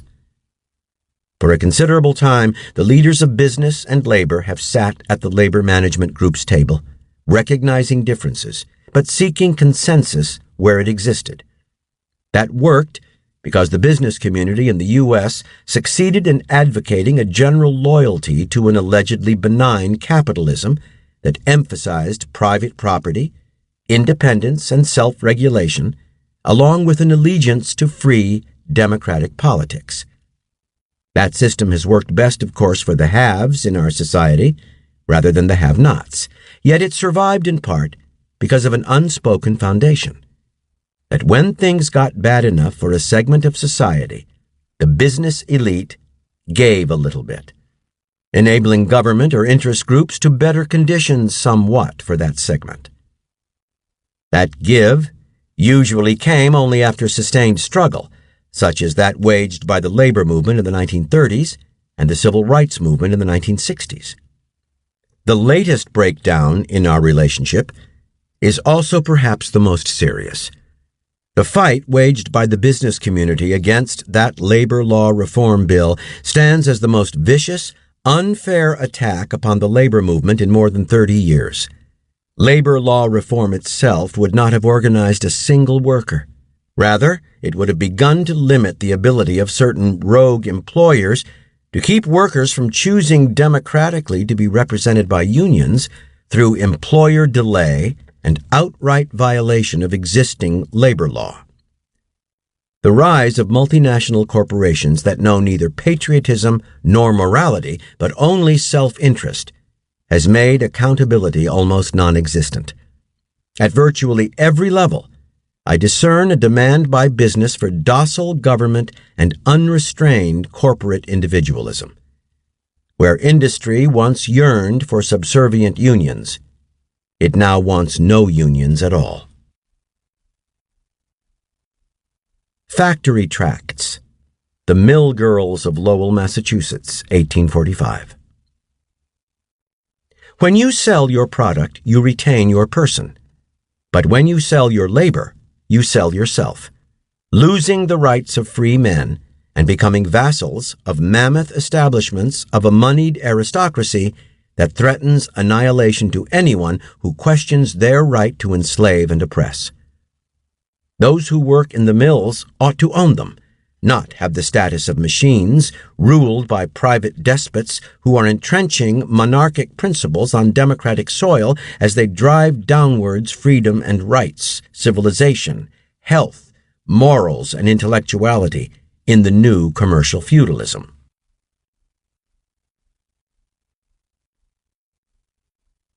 Principle number 9. Manufacture consent. One of the first major modern studies of the nature of government was by David Hume, a great philosopher and political philosopher as well. He wrote on what he called the foundations of the theory of government. And one thing he pointed out was that in every state, no matter what type, whether it's feudal, militaristic, whatever it was, power is in the hands of the governed. They can, if they get together, take power. As long as they can be made to feel that they don't have power, then the powerful can rule. But if they come to understand that they do have power, then repressive and authoritarian governments alike will collapse.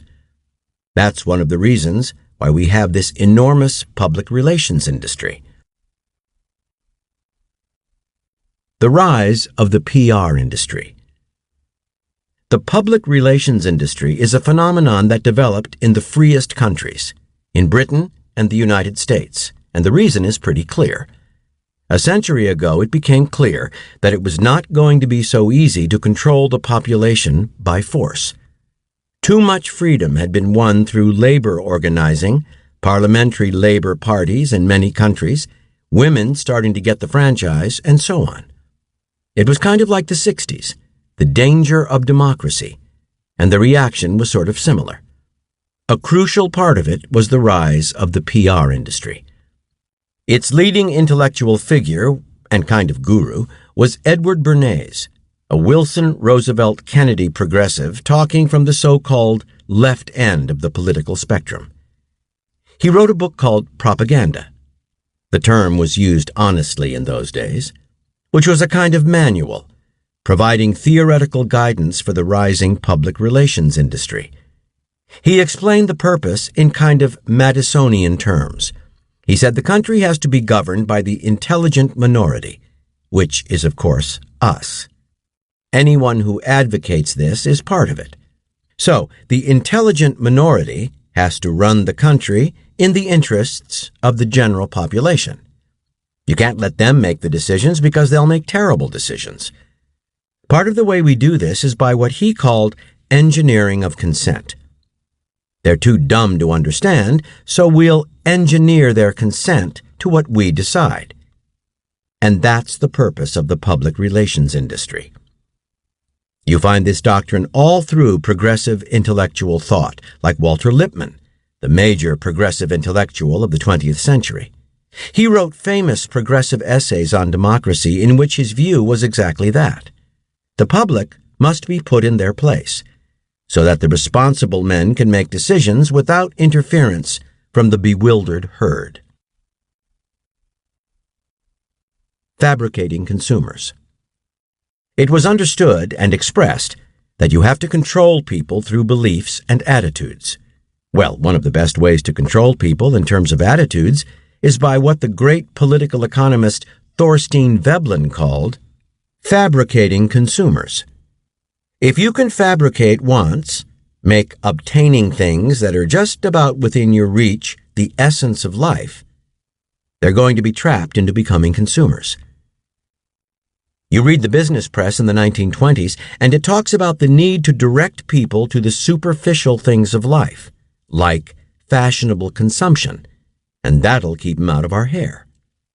In fact, Bernays had major achievements in his lifetime that are worth looking at. The first of them was to get women to smoke. Women didn't smoke in those days, and he organized big publicity campaigns, I think in those days it was for Chesterfield around 1930, to convince women that smoking was what we would today call cool. You know, proper, something a model, liberated woman would do, and so on. No one can calculate how many tens of millions of deaths you can attribute to that success. Another major success of his was in the 1950s, when he was working for the United Fruit Company and convinced people to overthrow the democratic government of Guatemala because it was threatening company control over the economy and the society, which led to over 50 years of horrors and atrocities. Now, these are elite concepts that run right through history. The advertising industry just exploded with this goal, fabricating consumers, trapping people into consumerism, and it's done with great sophistication. The ideal is what you actually see today, where, let's say, teenage girls, if they have a free Saturday afternoon, will go walking in the shopping mall, not to the library or somewhere else. Kids will feel, I haven't achieved anything in my life unless I have another electronic gadget. The idea is to try to control everyone, to turn the whole society into the perfect system. The perfect system would be a society based on a dyad, a pair. The pair is you and your television set, or maybe now you and your iPhone and the internet. And that presents you with what the proper life would be, what kinds of gadgets you should have, what you should do for your health. Then you spend your time and effort gaining those things that you don't need or don't want. Maybe you'll throw them away, but that's the measure of a decent life. Irrational choices. If you've ever taken an economics course, you know that markets are supposed to be based on informed consumers making rational choices. I don't have to tell you that's not what's done.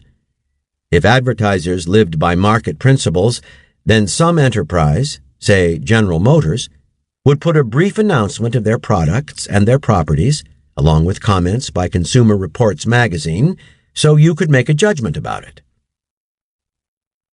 That's not what an ad for a car is. An ad for a car is a football hero, an actress, the car doing some crazy thing like going up a mountain or something. If you've ever turned on your television set, you know that hundreds of millions of dollars are spent to try to create uninformed consumers who will make irrational choices. That's what advertising is. Some years ago, it came to be recognized in the advertising industry that there's a sector of the population that they're not reaching. Children. Children don't have any money, so they hadn't been directing advertising to children. It was understood that that's a mistake.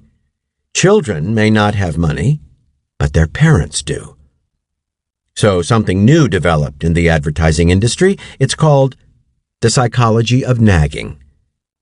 So applied psychology departments now in the academic world study various kinds of nagging. If the advertising wants the kids to nag for this thing, they'll advertise in a particular way. If they want them to nag for a different thing, they'll advertise another way. Parents are familiar with this because they see it happening. When I watch television with my grandchildren, by the time they're 2 years old, they're being inundated with propaganda. What their parents have to buy them. It starts from childhood, and you can see it clearly. Actually, there are good studies of the effects of this on children and adults as they grow up. So, that's one form of trapping people. Another very significant form of trapping people is by debt. It wasn't invented here, and it has an interesting history. You go back to the 1830s, when the British were abandoning slavery in their colonies, and they had a problem. What are you going to do when the slaves are free? How are you going to keep them working on the plantations?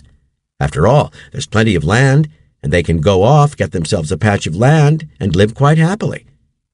Well, they hit on the same method. What we have to do is trap them into consumerism. Carry out enough propaganda and teasers and so on to make freed slaves feel they've got to have these commodities. They go to the company store and they get them. They're in debt. And pretty soon they're trapped. The slave economy's back. Undermining elections. When the same institutions, the PR system, run elections, they do it the same way. They want to create an uninformed electorate that will make irrational choices, often against their own interests. Democracy is supposed to be based on informed citizens making rational decisions. But the PR industry runs the campaigns so that all you get is glitz and illusions and personalities and so on. Keep away from issues.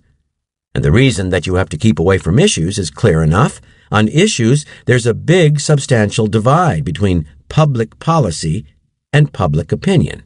So let's drive the population to marginal things. And that way, we can undermine democracy the same way we undermine markets.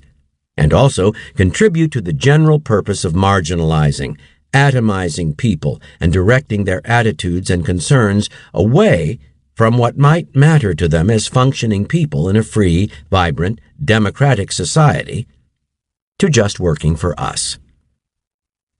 They're to be spectators, not participants. Then you get a properly functioning democracy, straight back to Madison and on to the Powell Memorandum, and so on.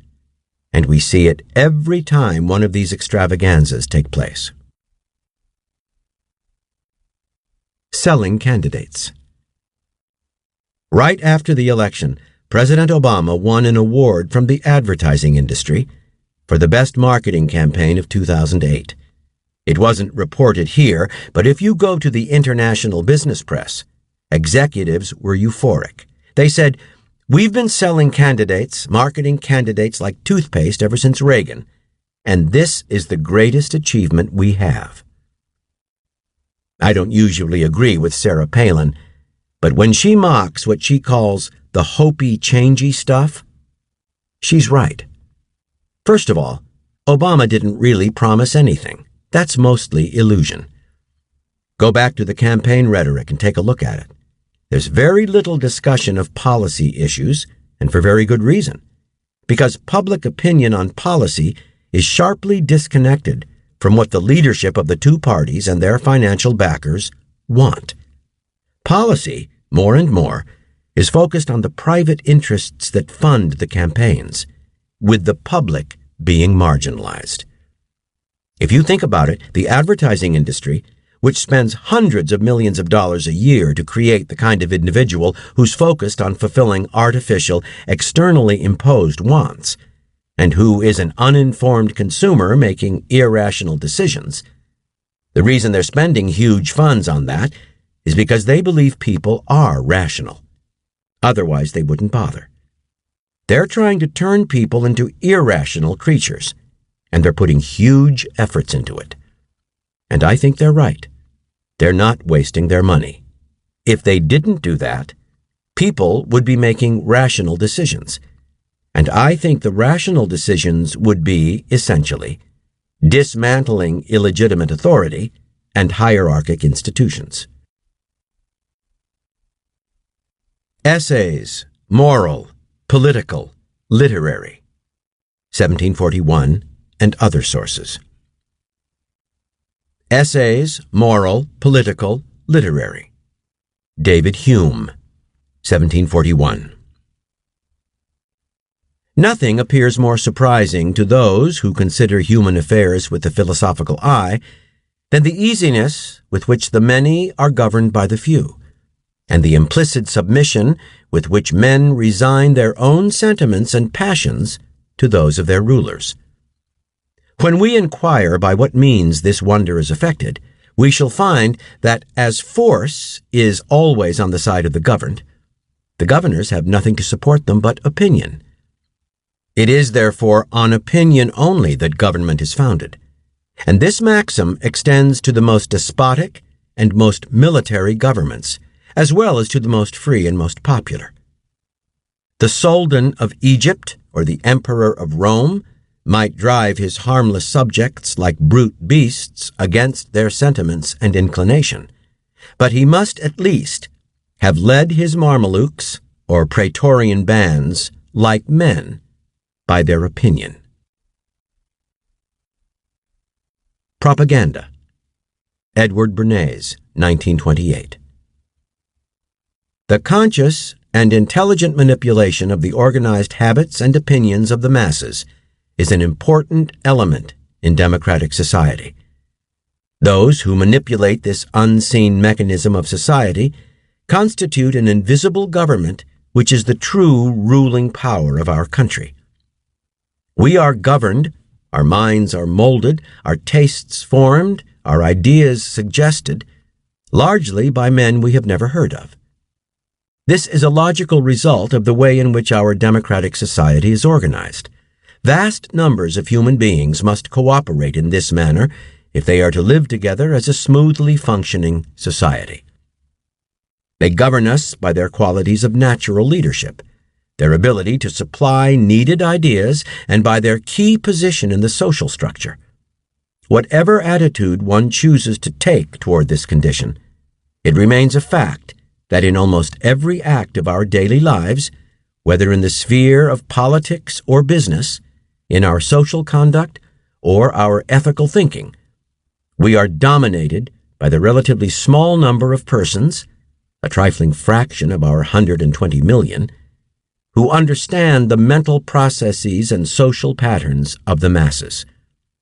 It is they who pull the wires which control the public mind, who harness old social forces and contrive new ways to bind and guide the world.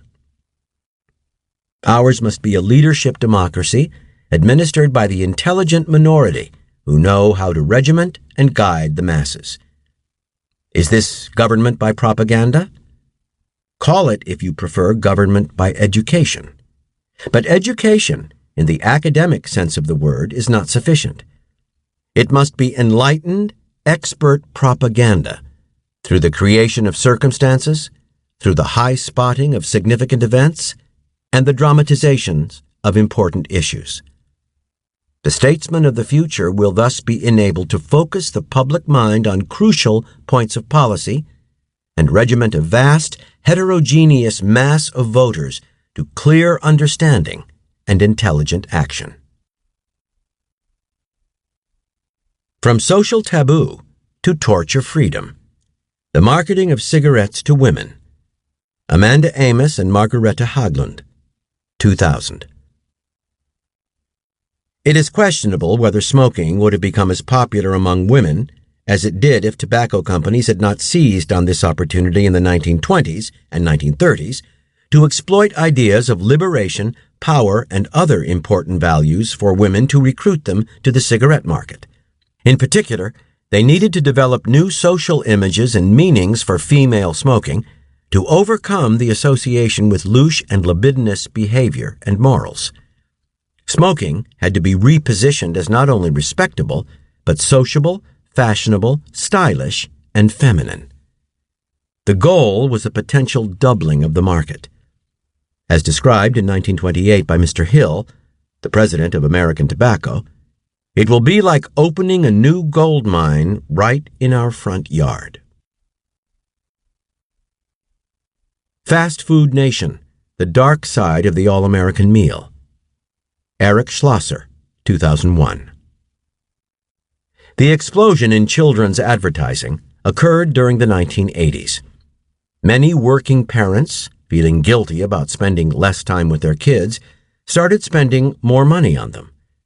One marketing expert has called the 1980s the decade of the child consumer. After largely ignoring children for years, Madison Avenue began to scrutinize and pursue them. Major ad agencies now have children's divisions, and a variety of marketing firms focus solely on kids. These groups tend to have sweet-sounding names: Small Talk, Kid Connection, Kid to Kid, the Geppetto Group, Just Kids, Inc. At least 3 industry publications, Youth Market Alert, Selling to Kids, and Marketing to Kids Report, cover the latest ad campaigns and market research. The growth in children's advertising has been driven by efforts to increase not just current, but also future consumption. Hoping that nostalgic childhood memories of a brand will lead to a lifetime of purchases, companies now plan cradle-to-grave advertising strategies. They have come to believe what Ray Kroc and Walt Disney realized long ago. A person's brand loyalty may begin as early as the age of 2. Indeed, market research has found that children often recognize a brand logo before they can recognize their own name. The bulk of the advertising directed at children today has an immediate goal. It's not just getting kids to whine, one marketer explained in Selling to Kids. It's giving them a specific reason to ask for the product. Years ago, sociologist Vance Packard described children as surrogate salesmen who had to persuade other people, usually their parents, to buy what they wanted. Marketers now use different terms to explain the intended response to their ads, such as leverage, the nudge factor, pester power. The aim of most children's advertising is straightforward: get kids to nag their parents and nag them well. Twice the Work of Free Labor. The Political Economy of Convict Labor in the New South. Alex Lichtenstein, 1996. Like plantation societies throughout the 19th century world, the abolition of slavery and challenge of free labor relations encouraged landed classes to seek new forms of control over agricultural labor. In all post-emancipation societies, the balance between the possibility of land ownership and self-sufficiency for ex-slaves and their dependence on wager labor determined the tightness of this labor control. In the U.S. South, planters effectively transformed ex-slaves into an agricultural proletariat with a gamut of labor relations ranging from tenancy to sharecropping to debt peonage. The necessary political corollary of this labor system was the preservation of white supremacy. Obama wins, Ad Age's Marketer of the Year. Advertising Age, Matthew Creamer, October 17, 2008. Just weeks before he demonstrates whether his campaign's blend of grassroots appeal and big media budget know-how has converted the American electorate, Senator Barack Obama has shown he's already won over the nation's brand builders. He's been named Advertising Age's Marketer of the Year for 2008. Mr. Obama won the vote of hundreds of marketers, agency heads, and marketing services vendors gathered here at the Association of National Advertisers annual conference. I honestly look at Obama's campaign, and I look at it as something that we can all learn from as marketers, said Angus McCauley, VP Rodale Marketing Solutions.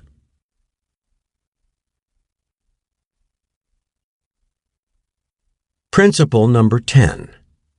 Marginalize the population.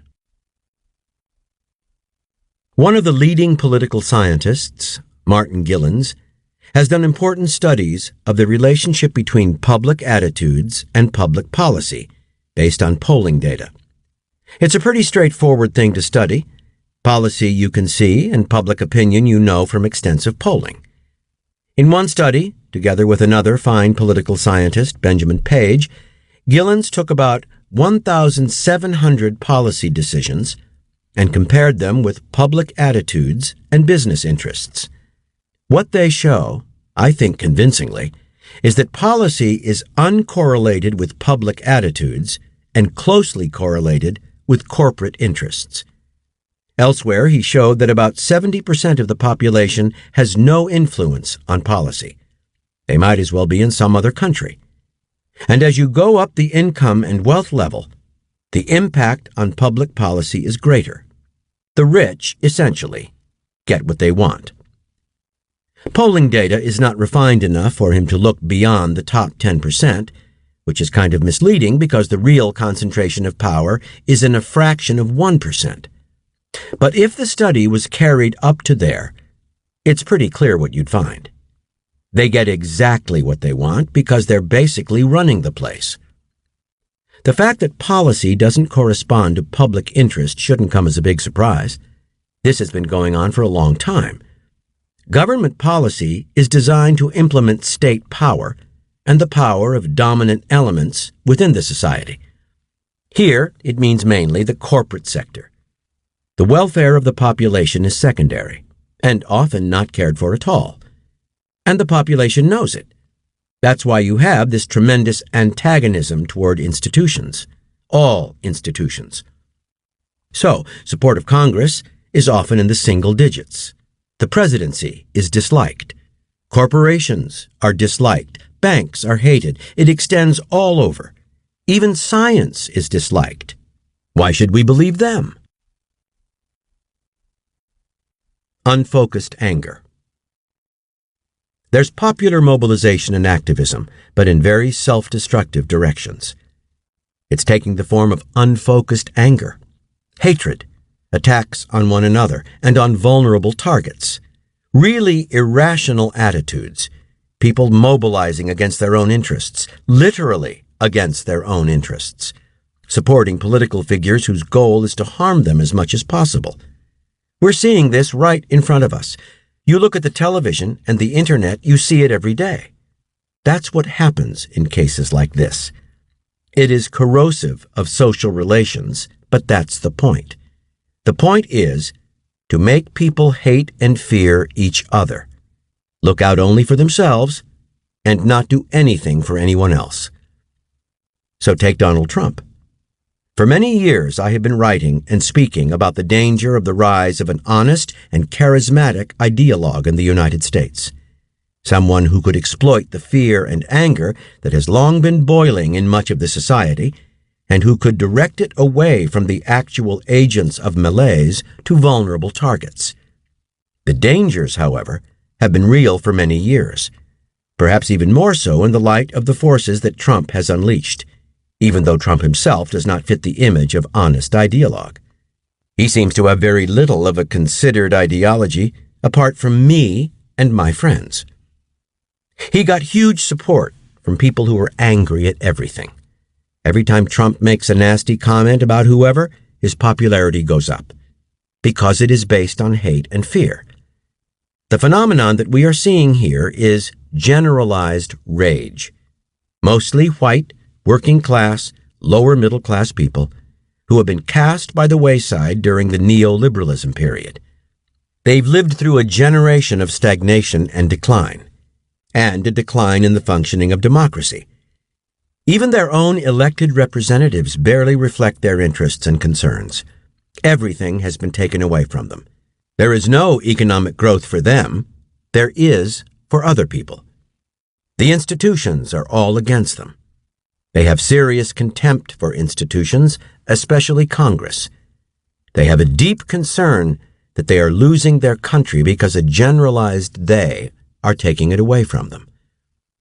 That kind of scapegoating of those who are even more vulnerable and depressed, along with illusions about how they are being coddled by the liberal elites, is all too familiar, along with the often bitter outcomes. And it's important to bear in mind that the genuine fears and concerns can be addressed by serious and constructive policies. Many of the Trump supporters voted for Obama in 2008, believing the message of hope and change. They saw little of either, and now in their disillusionment they are seduced by a con man offering a different message of hope and change, which could lead to a very ugly reaction when the imagery collapses. But the outcomes could be far more hopeful if there is a real and meaningful program that genuinely inspires hope and does promise seriously to bring about badly needed change. The response instead is generalized anger at everything. One place you see it strikingly is on April 15th. April 15th is kind of a measure, the day you pay your taxes, of how democratic the society is. If a society is really democratic, April 15th should be a day of celebration. It's a day when the population gets together to decide to fund the programs and activities that they have formulated and agreed upon. What could be better than that? You should celebrate it. It's not the way it is in the United States. It's a day of mourning. It's a day in which some alien power that has nothing to do with you is coming down to steal your hard-earned money, and you do everything you can to keep them from doing it. That's a measure of the extent to which, at least in popular consciousness, democracy is actually functioning. Not a very attractive picture. The tendencies that we've been describing within American society, unless reversed, will create an extremely ugly society.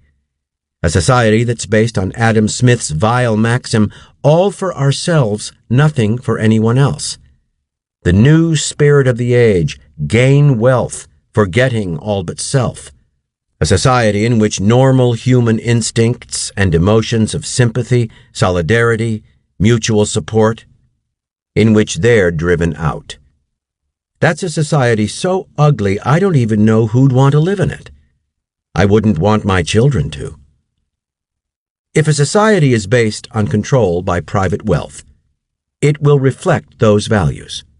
Values of greed and the desire to maximize personal gain at the expense of others. Now, a small society based on that principle is ugly, but it can survive. A global society based on that principle is headed for massive destruction. The survival of the species. I think the future looks pretty grim. I mean, we are facing really serious problems. There's one thing that shouldn't be ignored. We're in a stage of history for the first time ever where we're facing literal questions of species survival. Can the species survive, at least in any decent form? That's a real problem. On November 8, 2016, the most powerful country in world history, which will set its stamp on what comes next, had an election. The outcome placed total control of the government, executive, Congress, the Supreme Court, in the hands of the Republican Party, which has become the most dangerous organization in world history. Apart from the last phrase, all of this is uncontroversial. The last phrase may seem outlandish, even outrageous. But is it? The facts suggest otherwise. The party is dedicated to racing as rapidly as possible to destruction of organized human life. There is no historical precedent for such a stand. Is this an exaggeration? Consider what we have just been witnessing.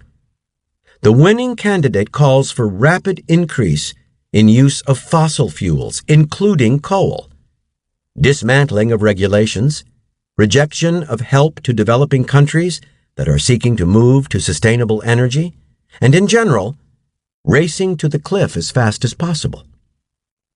And there have already been direct consequences.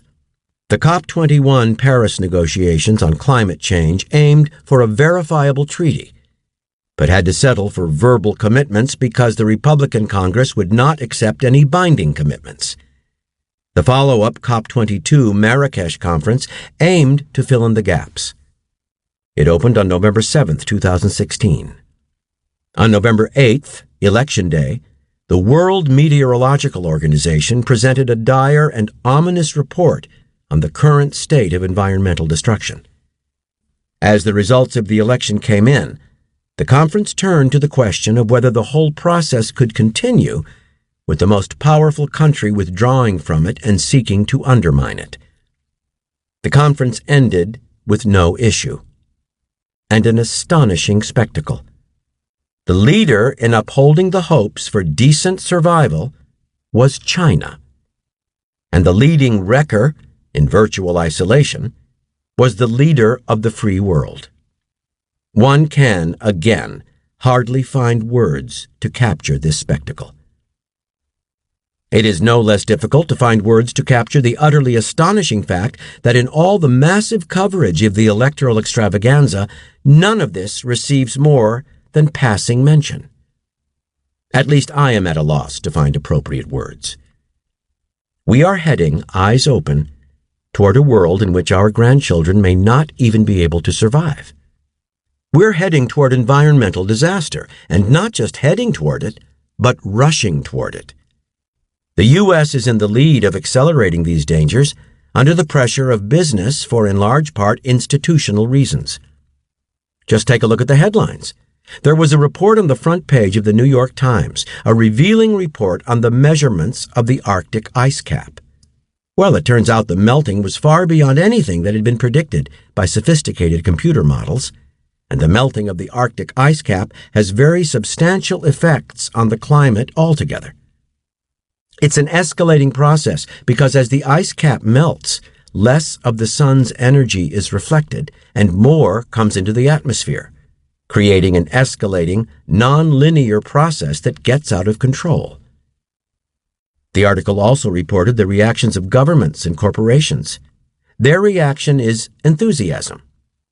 We can now accelerate the process because new areas are open for digging and extraction of fossil fuels, so we can make it worse. That's great. This is a death sentence for our descendants. Fine, let's accelerate it. Hundreds of millions of people in Bangladesh are going to be driven from their homes by rising sea level in the not-distant future, with consequences for the rest of us, too. This demonstrates either a remarkable lack of concern for our own grandchildren and others like them, or else an equally remarkable inability to see what's before our own eyes. There's another major threat to survival that's been hanging over human life for more than 70 years, and that's nuclear war. And that's increasing. Bertrand Russell and Albert Einstein, around 1955, issued a passionate plea to the people of the world to recognize that they have a choice that is stark and unavoidable. They must decide, all of mankind must decide, to renounce war or to self-destruct. And we have come very close to self-destruction a number of times. The Bulletin of Atomic Scientists has what it calls a doomsday clock. It started in 1947, right after the atom bomb was used. The clock measures the distance that we are from midnight. Midnight means termination. Just 2 years ago, the clock was moved 2 minutes closer to midnight, to 3 minutes before midnight. The reason is that the threat of nuclear war and the threat of environmental catastrophe are increasing. Policymakers are amplifying them. That's the future that we're not only creating, but accelerating. Structures of authority are not self-justifying. I don't think we're smart enough to design in any detail what a perfectly just and free society would be like. I think we can give some guidelines, and more significantly, we can ask how we can progress in that direction. John Dewey, the leading social philosopher in the late 20th century, argued that until all institutions, production, commerce, media, are under participatory democratic control, we will not have a functioning democratic society. As he put it, policy will be the shadow cast by business over society. Well, it's essentially true. Where there are structures of authority, domination, and hierarchy, somebody gives the orders and somebody takes them, they are not self-justifying. They have to justify themselves. They have a burden of proof to meet. If you take a close look, usually you find they can't justify themselves. If they can't, we ought to be dismantling them, trying to expand the domain of freedom and justice by dismantling that form of illegitimate authority. That's another task for an organized, committed, dedicated population, not just to regulate them, but to ask them why they're there. This comes straight out of the libertarian element of the Enlightenment and classical liberal thought. It's also the core principle of anarchism. But that's democracy as well. I don't think they're in opposition in any respect. They're just different ways of looking at the same kind of problem. Popular decision-making in the hands of people who are concerned with the decisions and their impact. And in fact, progress over the years, what we all thankfully recognize as progress, has been just that. Change. To a non-trivial extent, I've also spent a lot of my life in activism. That doesn't show up publicly. I'm not terribly good at it. I'm not the greatest organizer. But the reason things change is because lots of people are working all the time. They're working in their communities, in their workplace, or wherever they happen to be, and they're building up the basis for popular movements which are going to make changes. That's the way everything has ever happened in history. Take, say, freedom of speech, one of the real achievements of American society. We're first in the world in that. It's not truly guaranteed in the Bill of Rights, in the Constitution. Freedom of speech issues began to come up in the Supreme Court in the early 20th century. The major contributions came in the 1960s. One of the leading ones was a case in the civil rights movement. By then you had a mass popular movement which was demanding rights, refusing to back down. In that context, the Supreme Court did establish a pretty high standard for freedom of speech. Or take, say, women's rights. Women also began identifying oppressive structures, refusing to accept them, bringing other people to join with them. That's how rights are won. There is no general remedy.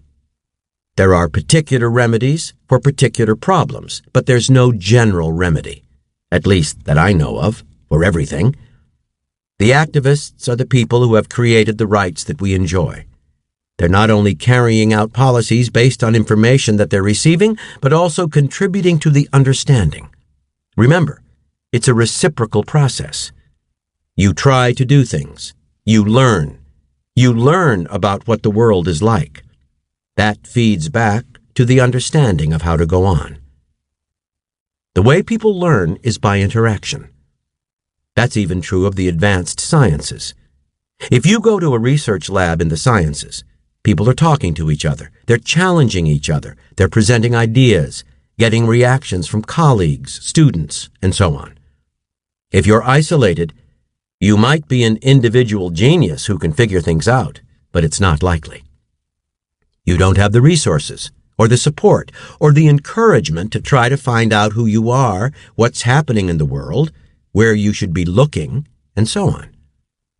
So, in societies with functioning, significant organizations, like labor unions, which were a very educational force, not just fighting for workers' rights, but where workers' education was a major phenomenon, you can learn where to look. You can encourage each other. You can inform each other. You can have your views challenged, refine them, and so on.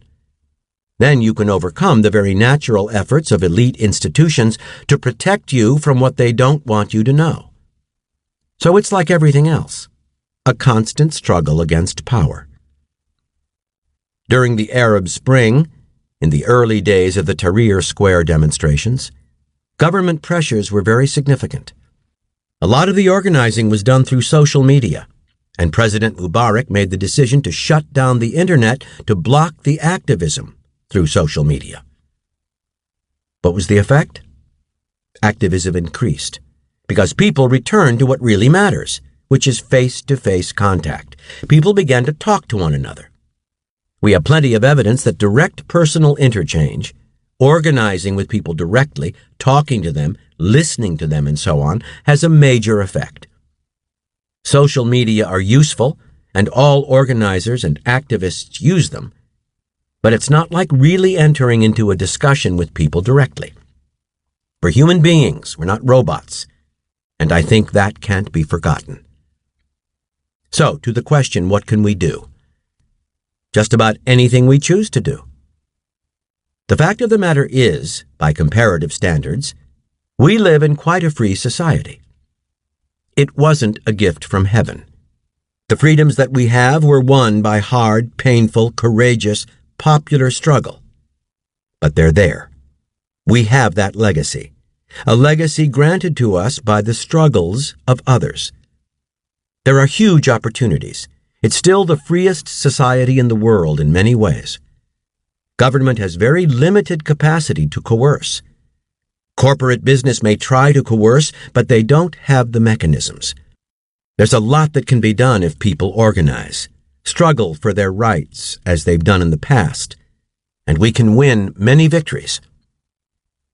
I think that we can see quite clearly some very, very serious defects and flaws in our society, our level of culture, our institutions, which are going to have to be corrected by operating outside of the framework that is commonly accepted. I think we're going to have to find new ways of political action. There is a change going on, mainly among young people, but that is where change usually starts. Where's it going to go? That's really up to you. It goes where people like you will direct it. My close friend for many years, the late Howard Zinn, to put it in his words, said that what matters is the countless small deeds of unknown people who lay the basis for the significant events that enter history. They're the ones who've done things in the past. They're the ones who will have to do it in the future. Testing Theories of American Politics, 2014, and other sources. Testing Theories of American Politics, Elites, Interest Groups, and Average Citizens. Martin Gillens and Benjamin I. Page, 2014. A great deal of empirical research speaks to the policy influence of one or another set of actors, but until recently it has not been possible to test these contrasting theoretical predictions against each other within a single statistical model. We report on an effort to do so, using a unique data set that includes measures of the key variables for 1,779 policy issues. Multivariate analysis indicates that economic elites and organized groups representing business interests have substantial independent impacts on U.S. government policy, while average citizens and mass-based interest groups have little or no independent influence. The results provide substantial support for theories of economic elite domination and for theories of biased pluralism, but not for theories of majoritarian electoral democracy or majoritarian pluralism. A final point. Even in a bivariate descriptive sense, our evidence indicates that the responsiveness of the U.S. political system when the general public wants government action is severely limited. Because of the impediments to majority rule that were deliberately built into the U.S. political system, federalism, separation of powers, bicameralism, together with further impediments due to anti-majoritarian congressional rules and procedures, the system has a substantial status quo bias. Thus, when popular majorities favor the status quo, opposing a given policy change, they are likely to get their way. But when a majority, even a very large majority, of the public favors change, it is not likely to get what it wants. In our 1,779 policy cases, narrow pro-change majorities of the public got the policy changes they wanted only about 30% of the time. More strikingly, Even overwhelmingly large pro-change majorities, with 80% of the public favoring a policy change, got that change only about 43% of the time. In any case, normative advocates of populistic democracy may not be enthusiastic about democracy by coincidence, in which ordinary citizens get what they want from government only when they happen to agree with elites or interest groups that are really calling the shots. When push comes to shove, actual influence matters. The Later Works, 1925 to 1953, Volume 6, 1931 to 1932. John Dewey, 1985. I have ventured to quote scattered statements at considerable length because the picture of the immediate situation in Washington is typical. The condition at Washington reflects accurately the condition of politics throughout the country. The former has nothing to do with the realities of American life because the latter is completely out of connection. The situation explains the discontent and disgust of the people with the old parties, and it constitutes the opportunity for a new party. We have long been told that politics is unimportant, that government is merely a drag and an interference, that the captains of industry and finance are the wise ones, the leaders in whose hands the fortunes of the country are safely entrusted. The persons who keep reiterating such sayings forget, or they try to conceal from view, that the confusion, the perplexity, the triviality, the irrelevance of politics at Washington merely reflect the bankruptcy of industrial leadership, just as politics in general is an echo, except when it is an accomplice, of the interests of big business. The deadlocks and the impotence of Congress are definitely the mirror of the demonstrated incapacity of the captains of industry and finance to conduct the affairs of the country prosperously as an incident to the process of feathering their own nests. It would be ludicrous, were it not tragic, to believe that an appeal to the unregulated activities of those who have got us into the present crisis will get us out of it, provided they are relieved from the incubus of political action. The magic of eating a hair of the dog which bit you in order to cure hydrophobia is as nothing to the magic involved in the belief that those who have privilege and power will remedy the breakdown they have created. As long as politics is the shadow cast on society by big business, the attenuation of the shadow will not change the substance. The only remedy is new political action based on social interests and realities. Brandenburg versus Ohio, Supreme Court of the United States, June 9, 1969. Appellant, a Ku Klux Klan leader, was convicted under the Ohio Criminal Syndicalism Statute for advocating the duty, necessity, or propriety of crime, sabotage, violence, or unlawful methods of terrorism as a means of accomplishing industrial or political reform, and for voluntarily assembling with any society, group, or assemblage of persons formed to teach or advocate the doctrines of criminal syndicalism. Neither the indictment nor the trial judge's instructions refined the statute's definition of the crime in terms of mere advocacy, not distinguished from incitement to imminent lawless action. Held. Since the statute, by its words and as applied, purports to punish mere advocacy and to forbid, on pain of criminal punishment, assembly with others merely to advocate the described type of action, it falls within the condemnation of the First and 14th Amendments. Freedoms of speech and press do not permit a state to forbid advocacy on the use of force or of law violation, except where such advocacy is directed to inciting or producing imminent lawless action and is likely to incite or produce such action. Whitney versus California, 274 U.S. 357, overruled. Edwards versus South Carolina, Supreme Court of the United States, February 25, 1963. A function of free speech under our system of government is to invite dispute. It may indeed best serve its high purpose when it induces a condition of unrest, creates dissatisfaction with conditions as they are, or even stirs people to anger. Speech is often provocative and challenging. It may strike at prejudices and preconceptions and have profound, unsettling effects as it presses for acceptance of an idea. That is why freedom of speech is protected against censorship or punishment unless shown likely to produce a clear and present danger of a serious, substantive evil that rises far above public inconvenience, annoyance, or unrest. There is no room under our Constitution for a more restrictive view, for the alternative would lead to standardization of ideas either by legislatures, courts, or dominant political or community groups. Times v. Sullivan, Supreme Court of the United States, March 9, 1964.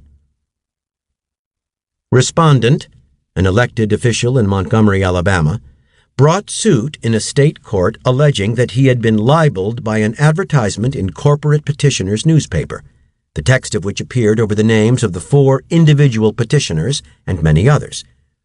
The advertisement included statements, some of which were false, about police action allegedly directed against students who participated in a civil rights demonstration and against a leader of the civil rights movement. Respondent claimed the statements referred to him because his duties included supervision of the police department. The trial judge instructed the jury that such statements were libelous per se, legal injury being implied without proof of actual damages. Compensatory damages, malice was presumed, so that such damages could be awarded against petitioners if the statements were found to have been published by them and to have related to respondent. As to punitive damages, the judge instructed that mere negligence was not evidence of actual malice and would not justify an award of punitive damages. He refused to instruct that actual intent to harm or recklessness had to be found before punitive damages could be awarded, or that a verdict for respondent should differentiate between compensatory and punitive damages. The jury found for respondent, and the state Supreme Court affirmed. Held. A state cannot, under the First and 14th Amendments, award damages to a public official for defamatory falsehood relating to his official conduct unless he proves actual malice, that the statement was made with knowledge of its falsity or with reckless disregard of whether it was true or false. You can't be neutral on a moving train. A Personal History of Our Times, Howard Zinn, 1994. The history of social movements often confines itself to the large events, the pivotal moments. Typically, a survey of the history of the civil rights movement will deal with the Supreme Court decision in the Brown case, the Montgomery bus boycott, the sit-ins, the freedom rides, the Birmingham demonstrations, the March on Washington, the Civil Rights Act of 1964, the March from Selma to Montgomery, the Voting Rights Act of 1965. Missing from such histories are the countless small actions of unknown people that led up to those great moments. When we understand this, we can see that the tiniest acts of protest in which we engage may become the invisible roots of social change. The end. We hope you have enjoyed this production of Requiem for the American Dream, The 10 Principles of Concentration of Wealth and Power by Noam Chomsky.